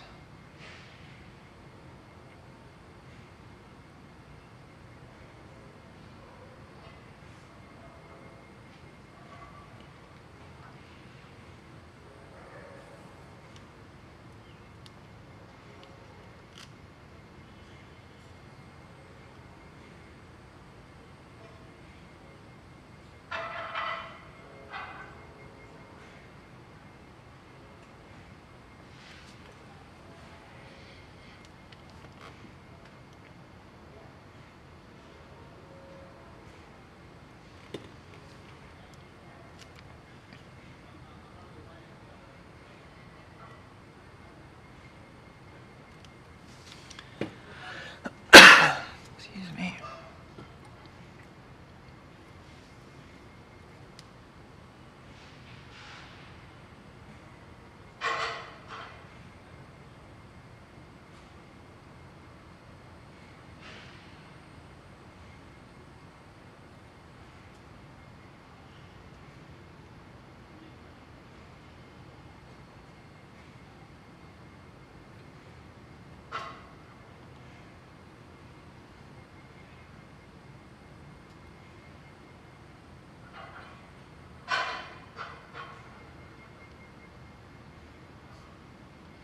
Helps if I get more of a solid thermal connection there.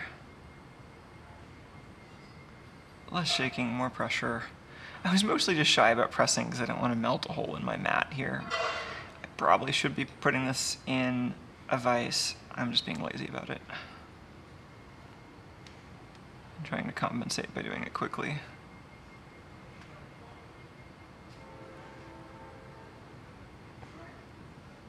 I'm such a terrible role model.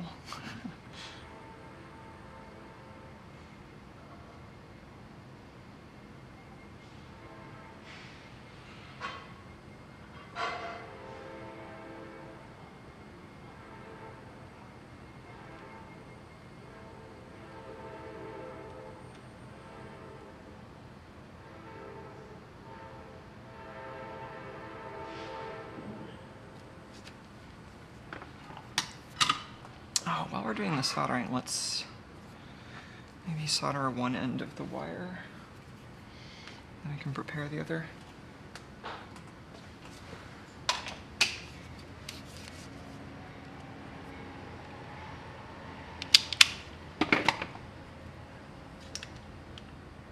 Oh, that's such a good cat.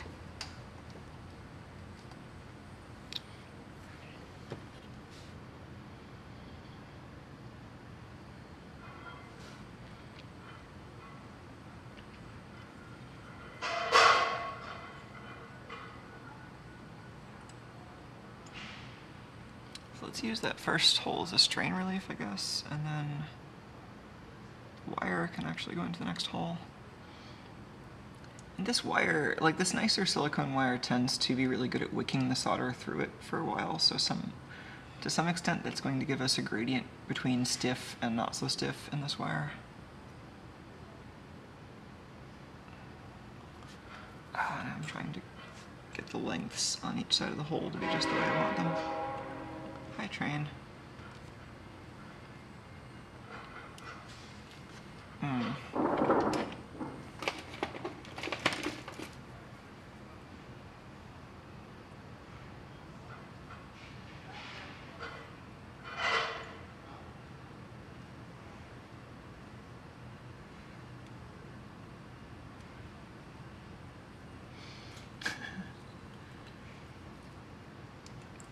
tempting to just trim off some of that silicone.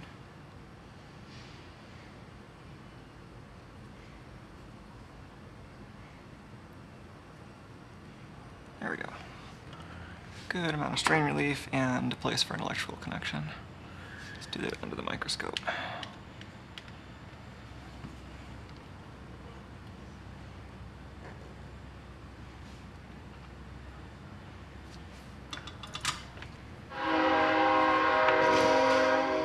Hello! I wonder if the train is a sandwich.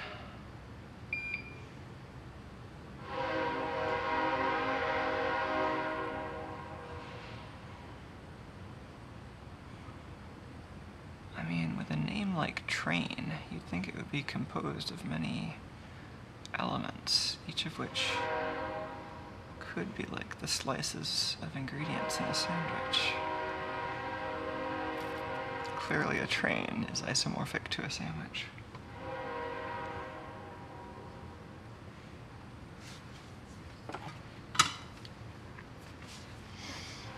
Train is just a very large, not so edible rolling sandwich.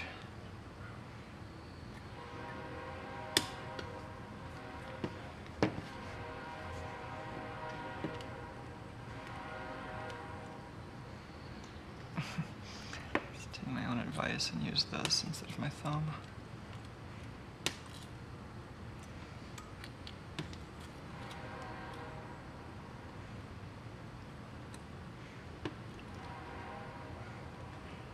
Oh no, get on it, Silicon Valley is not a good idea. They are already on it, and the it they're on doesn't seem to be what I want.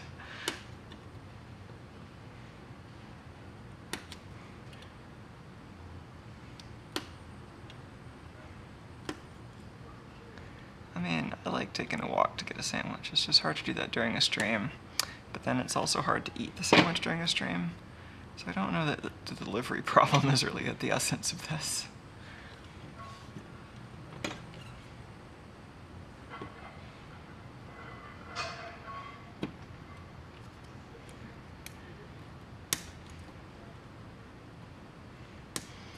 I think it's one of those things where instead of just coffee, I should have had something with calories in it this morning.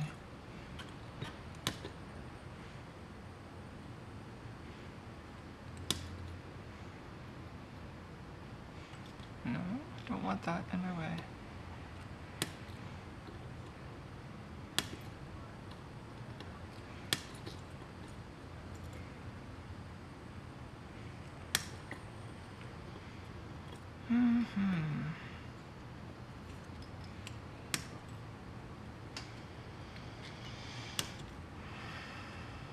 I'm getting more weird smells that I can only assume are from neighbors cooking something. Or maybe it's just a kind of flux I don't recognize. Who knows? Speaking of flux, I think we're coming up on the step where we clean this board, but yeah, maybe that is the next step.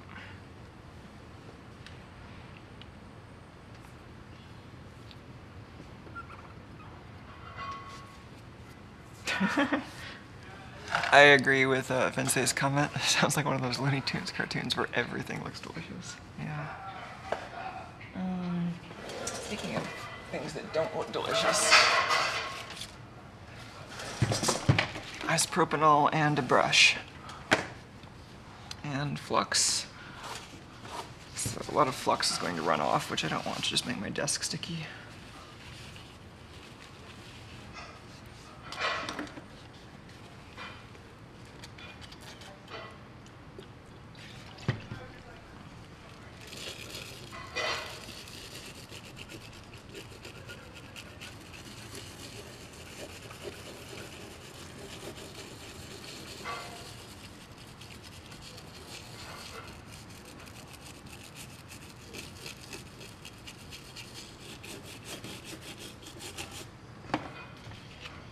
How are we doing?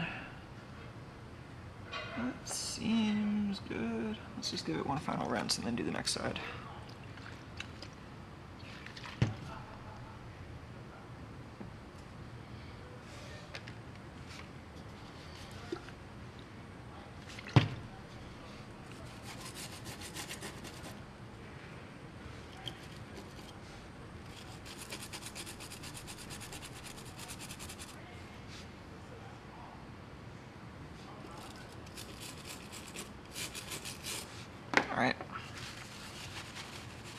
is fine. Let that dry. Not get the isopropanol in my mint tea, because those are completely different things, which should not interact with each other. Okay, so now this has everything it needs except for the battery, the processor, the insulator on the back, which we can put on as soon as this isopropanol dries, and the end of this little stylus that you play it with. So I was going to try making this with some stiff wire and some heat shrink. So here's some stiff wire.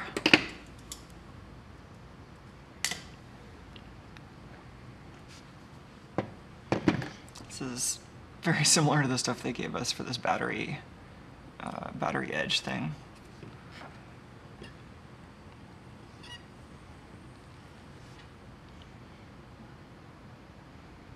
And so it seems like, I don't know, that might be a nice way to play it. I can make the wire shorter, but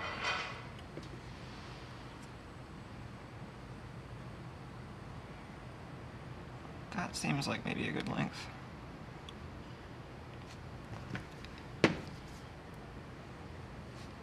Trim that. Trim that, and then join these.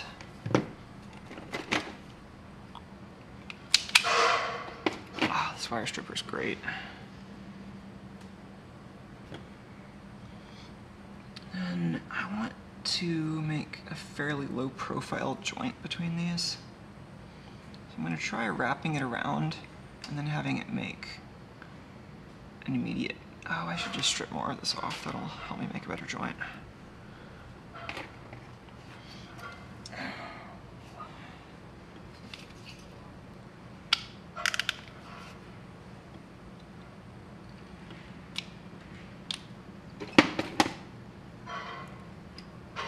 Alright, that's a little better. Now what I was hoping to do is to wrap this around, but to not have it overlap with the insulation, because that'll make a little bump that I think will make the end result not look as good. And then I'm going to try to reinforce this a bunch with heat shrink.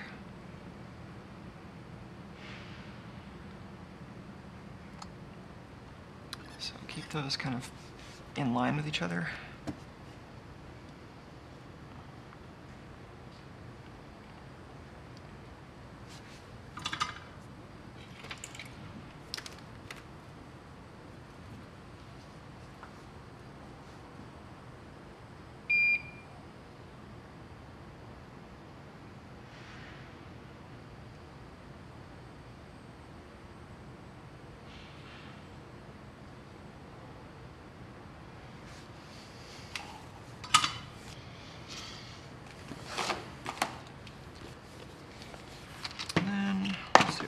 For reinforcement.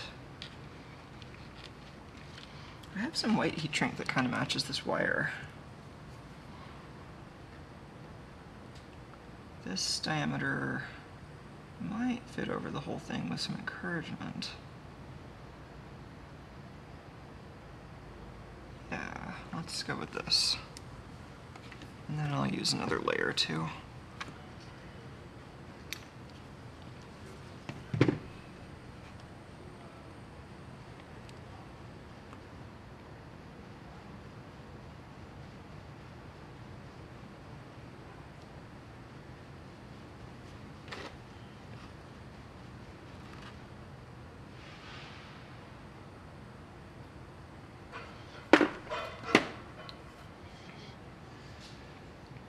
That. Then some of this. Let's try that.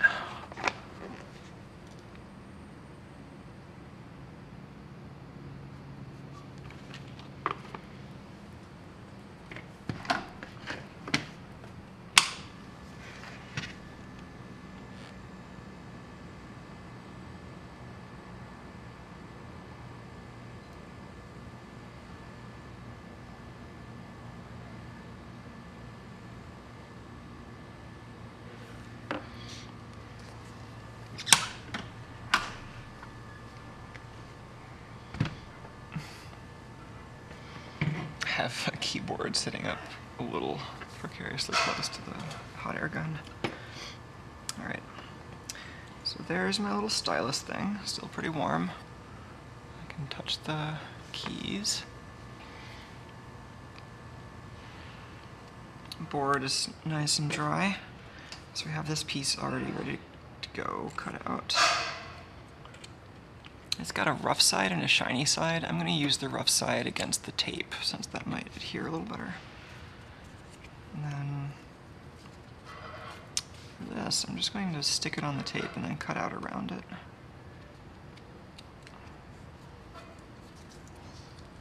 Does this stick? Seems like it. And scissors.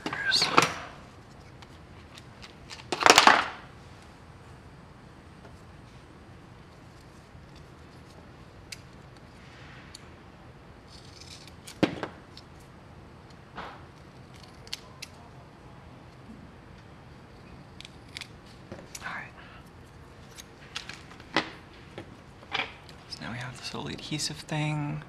This is to insulate the metal battery from the circuit board so it doesn't short any of this out.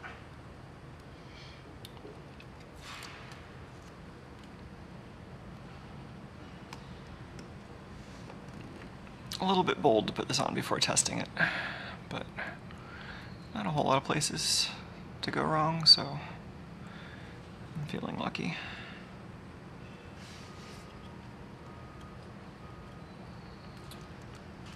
Got a whiff of something sticky up here with my finger. There might still be a little more isopropanol on top that I could take care of with a Kim wipe. But I want to be careful not to affect the adhesive that I just put on, so I'm going to do this gingerly.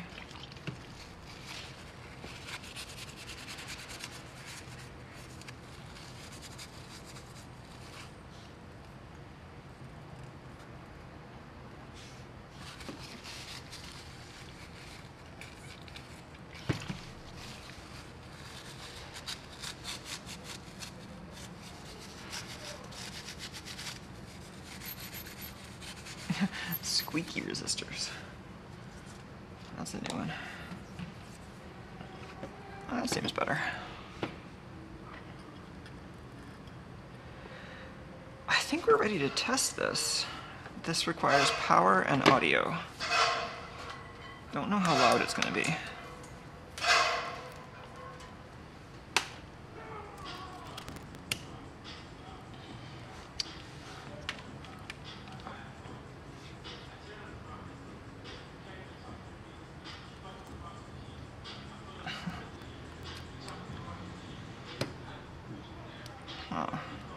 Maybe I misunderstood how that thing for the battery is supposed to work.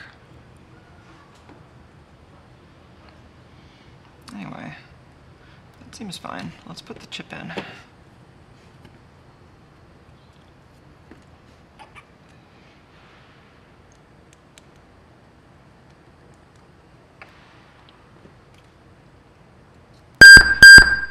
Hi. Let me turn that down. I guess it's gonna be that kind of volume. Oh,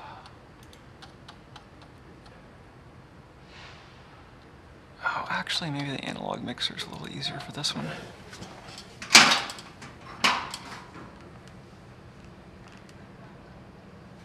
Let's see what that does. All right. Conductive debris managed.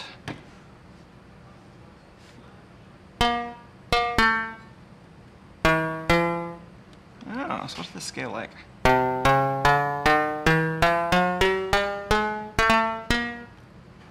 Oh, this is fun. Good little microcontroller and transistor contraption. Yeah, I'm not sure what I was supposed to do with this wire then. I think I did this wrong. Because this doesn't really fit. I'll try to clean this up a little bit. I mean, I think the idea is so that it sits flat when there's no battery in there. But maybe I misunderstood. And you kind of have to bend it out a little for the battery to fit. Oh, that's right. This shows the wire going under the battery.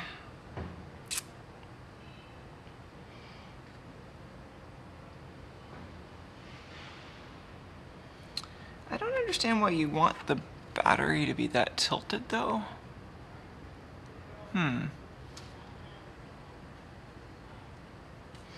Maybe that's not necessary with the plastic that I adhered under there. So maybe I'll just take that off.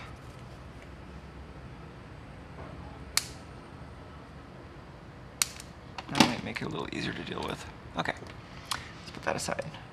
So now, oh, hi there, piano. Yeah.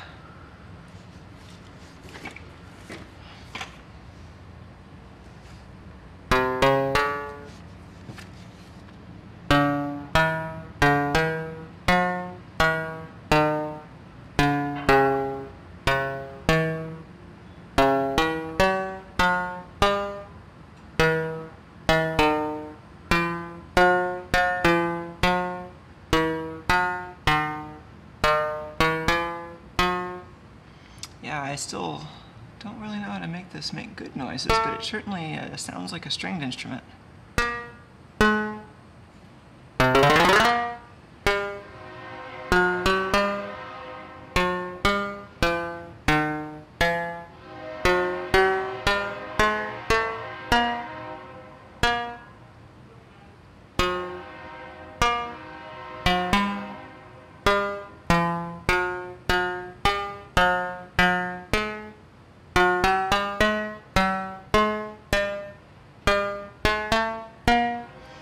Okay, what do these buttons do?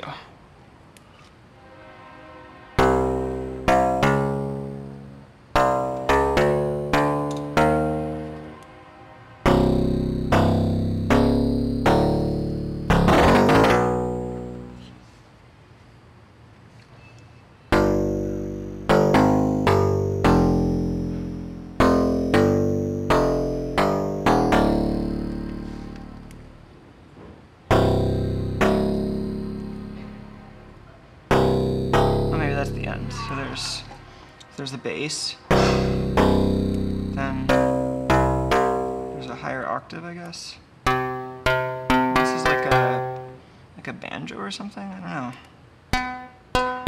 This is an even higher octave, kind of plucky instrument.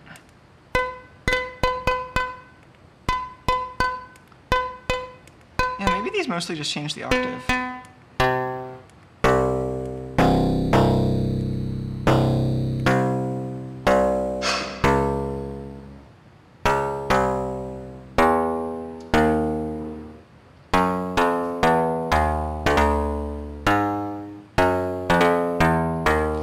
Keyboard takes some getting used to, but it's really fun. I don't know if I want to destroy all of your eardrums with my attempts to make some good noises out of this, but it certainly is fun.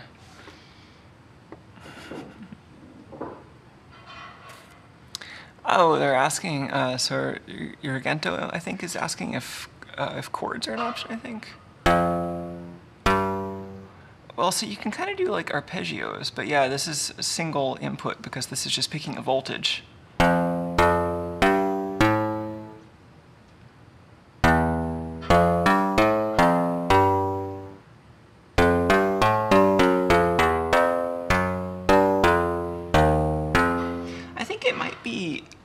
Like some kind of model where each string, like, well, what if I repluck the same string multiple times? Like, it might be modeling each of these as just a separate string that can continue oscillating. I'm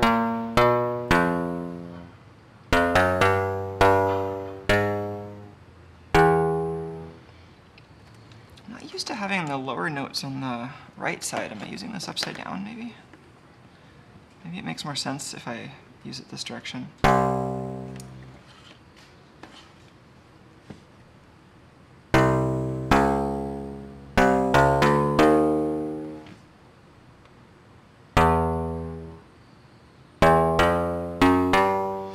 yeah, there's some questions in the chat about what the capabilities of this micro are and what the algorithm is. I think some of that was written down here, so maybe we can take a look at that quickly. So this is just the schematic and the website, but I think the website might have had some more info. Let's go there.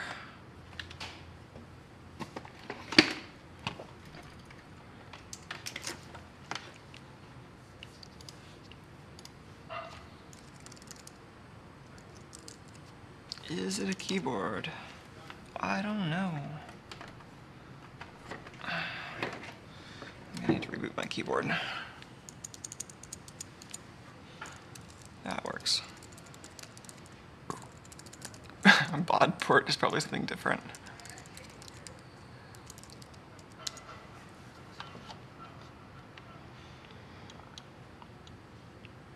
Carpless strong. Okay. Yeah, that's the one that David mentioned on the chat. So yeah, this is the micro we have. Oh, and this links to the page.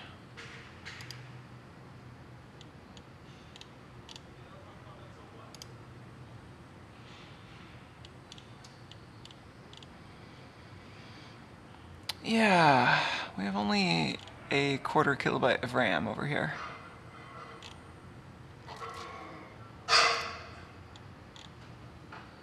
Somebody's dropping weights outside.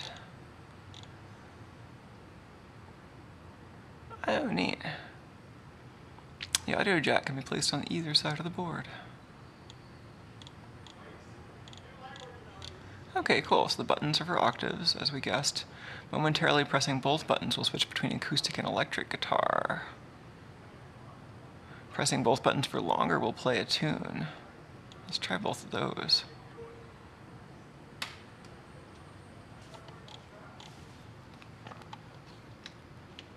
Oh, let's just appreciate this magnificent tiger. What a good guy.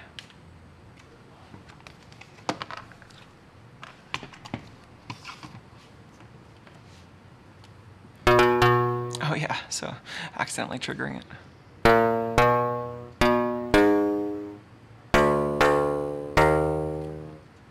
So.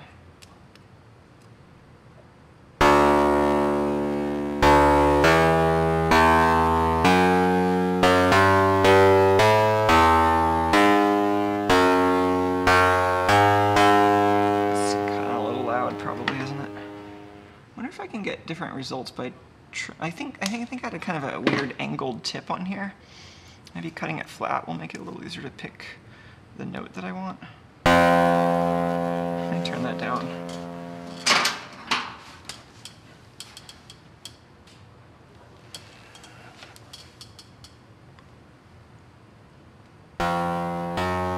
It's maybe a little too far.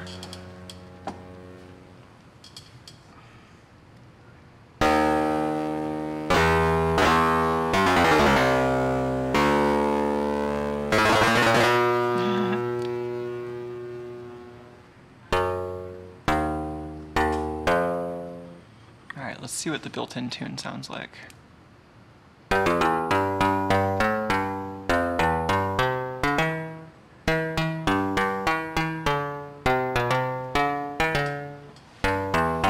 This is cute. Oh, and then David says, I saw where someone else put a ball of solder on the end of the wire. That seems nice too. Might make it a little less scrapey.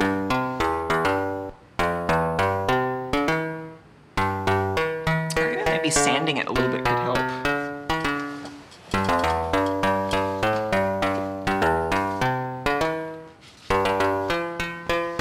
I'm hoping that the synthesizer on here playing what's effectively a MIDI isn't going to match any silly YouTube copyright bot, but I guess I will have learned something if that's the case.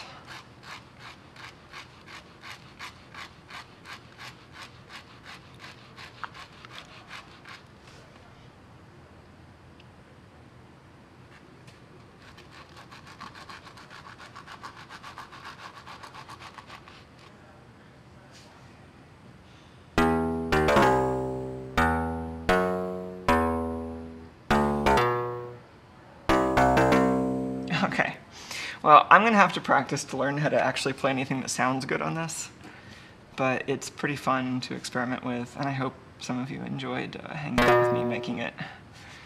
It was certainly fun to put together, and I recommend the experience.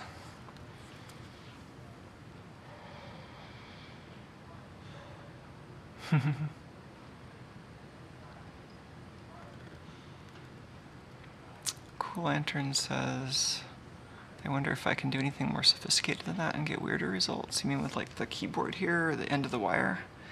I mean, anything that acts like a variable resistor you could probably use, like maybe like a pencil lead or something if you put 5 volts at one end and ground at the other end. Oh yeah, that's a good question. Does it quantize? That is a good question.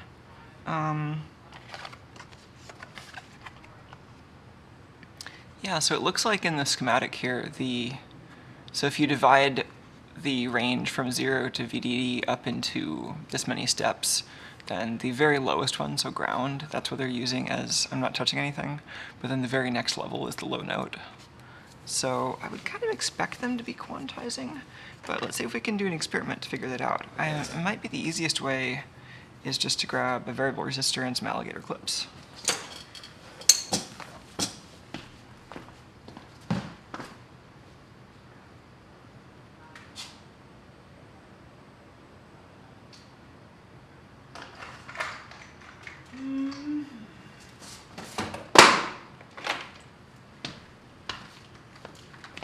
What a cat.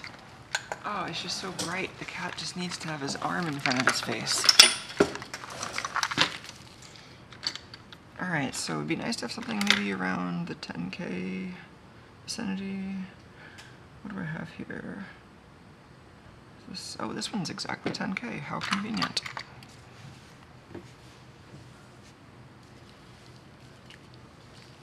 And then a couple of clips.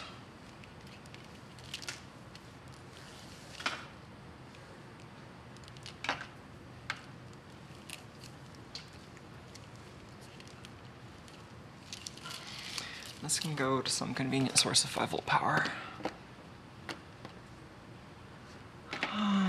Is C5 that? I think it is.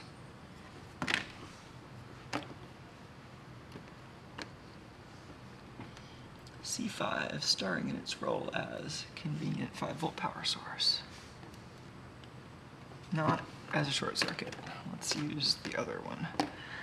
Look at that drama. It's like a regular TV miniseries.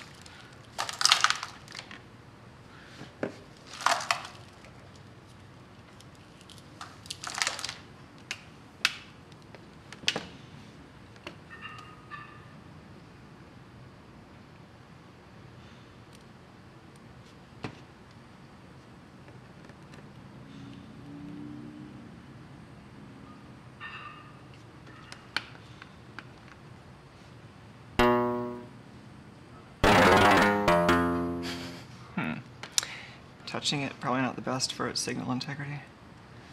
I mean, I'm assuming that what the code here does is it makes some determination as to what the note is during the process of debouncing the touch event, basically. And so it's measuring, well, okay, when I detected that it went from 0 to something non-zero, what is the level at that point? And that's probably where it does the quantization. So I wouldn't expect it to be able to slide just because of that algorithm, but we could try getting some in-between notes by just touching it to this and rotating it slowly.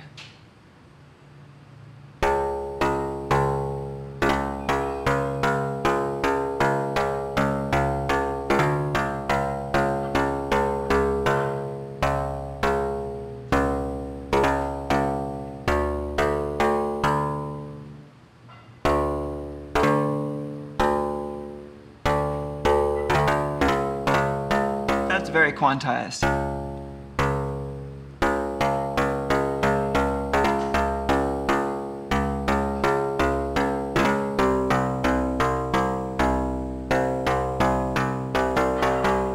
Okay, well, that's cool to know.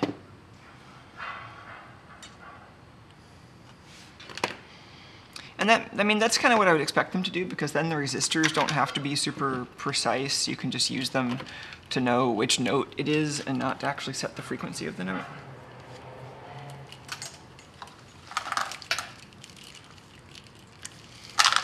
Well, I think that's a good place to wrap this up. This doesn't need to be a long, drawn-out stream. This can be a simple Saturday kit with the delightful Boldport Stringy. Let's have another shot of the schematic here.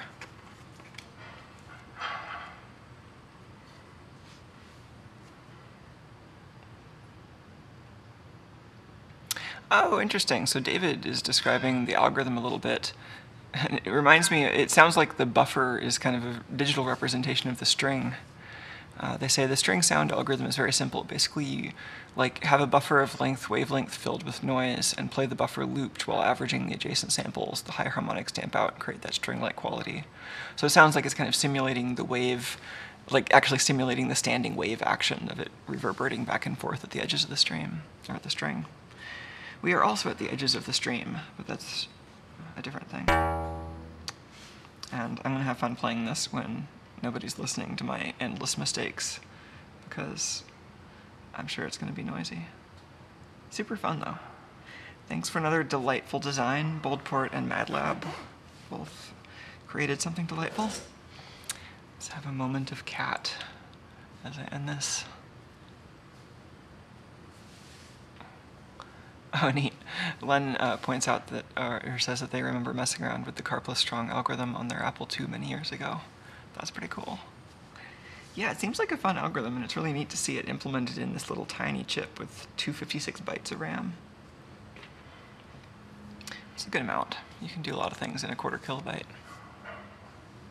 And Chris says, woo, very cat. I agree. This is very, very cat. I guess I can close this. I had the rack open to adjust the volume on the mixer. I was gonna go be affectionate with him, but I think he's having a great time not being disturbed. Oh yeah, he's in some kind of dream world right now. Yeah, James points out that since they're already 1% resistors, you probably could get away with using the voltage. I guess you could. It would be harder to guarantee that it stays in tune. Oh, David says I really need to see the source code now. I've seen the algorithm in Smalltalk. You know, actually, was that available? Let me check really quick. Maybe I'll. I know everyone hates it when I'm like, I'm going to end the stream, and then it goes on and on and on. But if there's source code, it would be fun to look at it.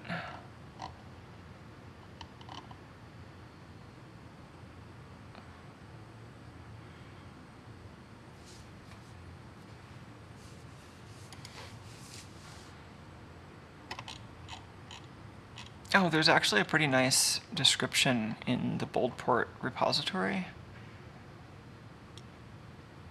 But that's just mostly talking about the circuit. And it seems like it's mostly stuff we've already been over. NPN transistor, Class D amplifier, all that stuff. PWM at 31,250 Hertz, limited by the CPU clock speed. Neat. Okay. Let's see. So, and apparently the microcontroller design is adapted from a kit by MadLab called the Funky Guitar. So I'm going to see if there's source code available for that.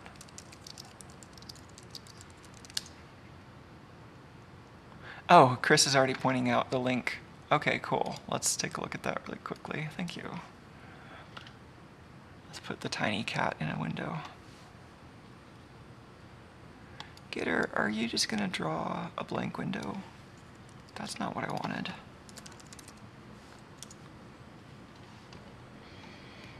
Oh.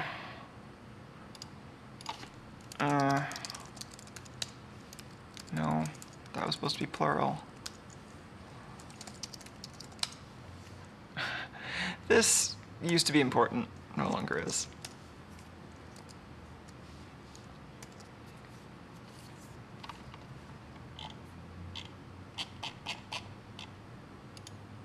Thank you for the link.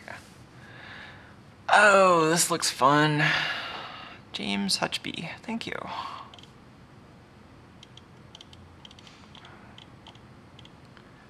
Oh, so that was the beep. Power on flash test, or power on self-test, flashes and beeps twice. Power on flash test.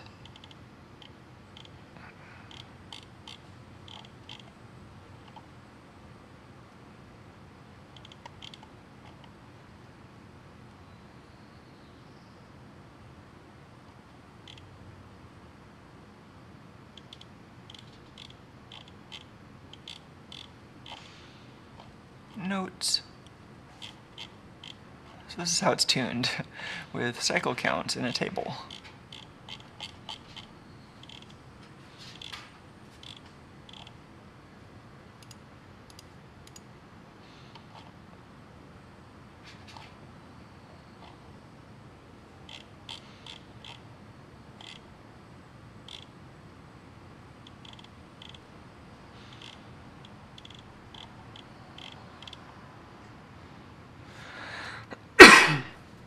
This is the keyboard logic we were just dealing with.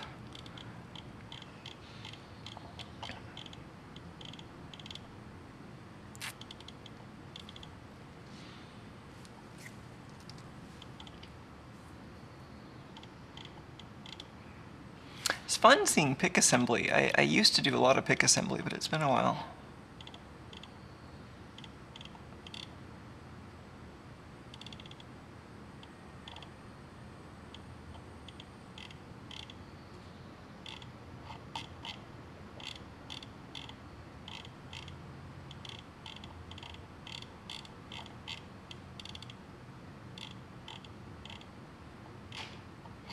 Neat. So it looks like that play note is a pretty good place to start digging in.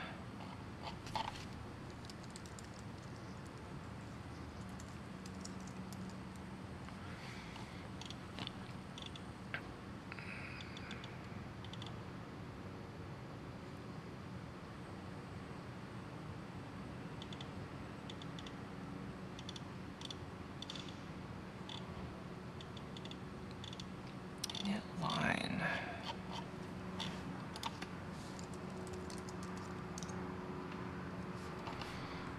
Delay line. So where is the delay line defined? I thought I was looking at the RAM definitions and I didn't see that. I guess it's called line. Ah, split across banks, so it's kind of weird. So this is going to be, they're just using up like all the rest of the memory as delay line. So if I remember right, this architecture has 2 RAM banks of 128 bytes each. And so it looks like they're using like all of the second bank and a lot of this first bank as the delay line memory. And then just a few variables to keep track of what they're playing. Current voice, so I guess it's monophonic.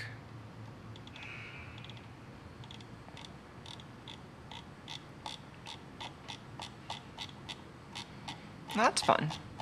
Really nice seeing the source code for this.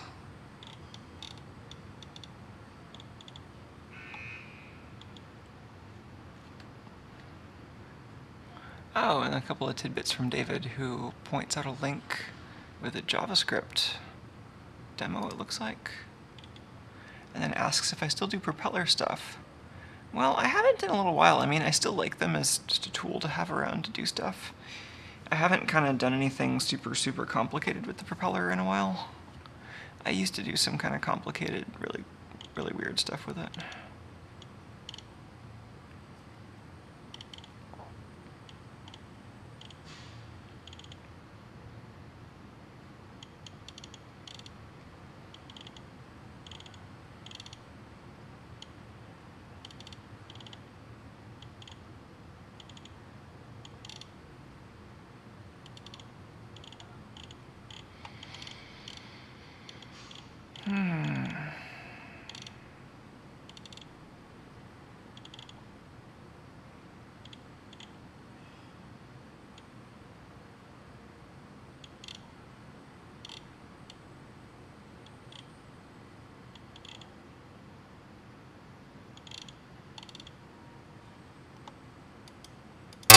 Whoa. I am sorry that was loud. How was that so loud? Why do I not even have an output volume control?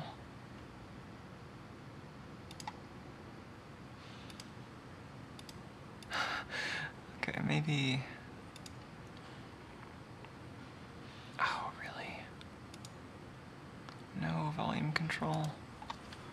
I have to use this volume control. That's cool.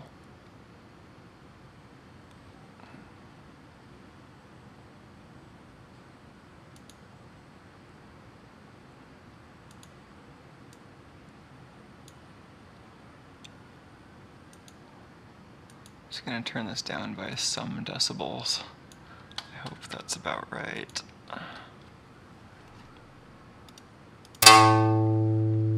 Maybe I'll do this after I have a better way of mixing the audio from this computer. But yeah, thanks for the link. Sorry if that was super loud for everyone else also. Anything else I'm missing here? Oh, relatively prime resistor values. Yeah, that would be interesting. I was thinking along the lines when I was working on kind of a single A to D input keyboard a little while ago, but the inaccuracies you find in the real world start adding up pretty quickly. Oh geez, external RAM? Nah, each propeller core has much more RAM than this entire chip has. I mean, but maybe if you're doing things at higher sample rates. Anyway. What a cat. And there's the Boldport at a much more reasonable volume. Alright. Well, thanks so much for tuning in. I'll try to avoid letting this drag on forever. And maybe now that the stream is no longer streaming, I can figure out what's going on with my video settings. I'll see you all next time. Thanks so much for tuning in. Thanks for sending stuff in. Thanks for all of the monthly Patreon contributions. It's all super helpful. All of you who like the streams and show your support for the streams and the edited videos by pitching in $1 a month are super helpful, and that's what helps make this a thing that I can keep doing. So thanks again, and I'll see you in the next stream, everyone.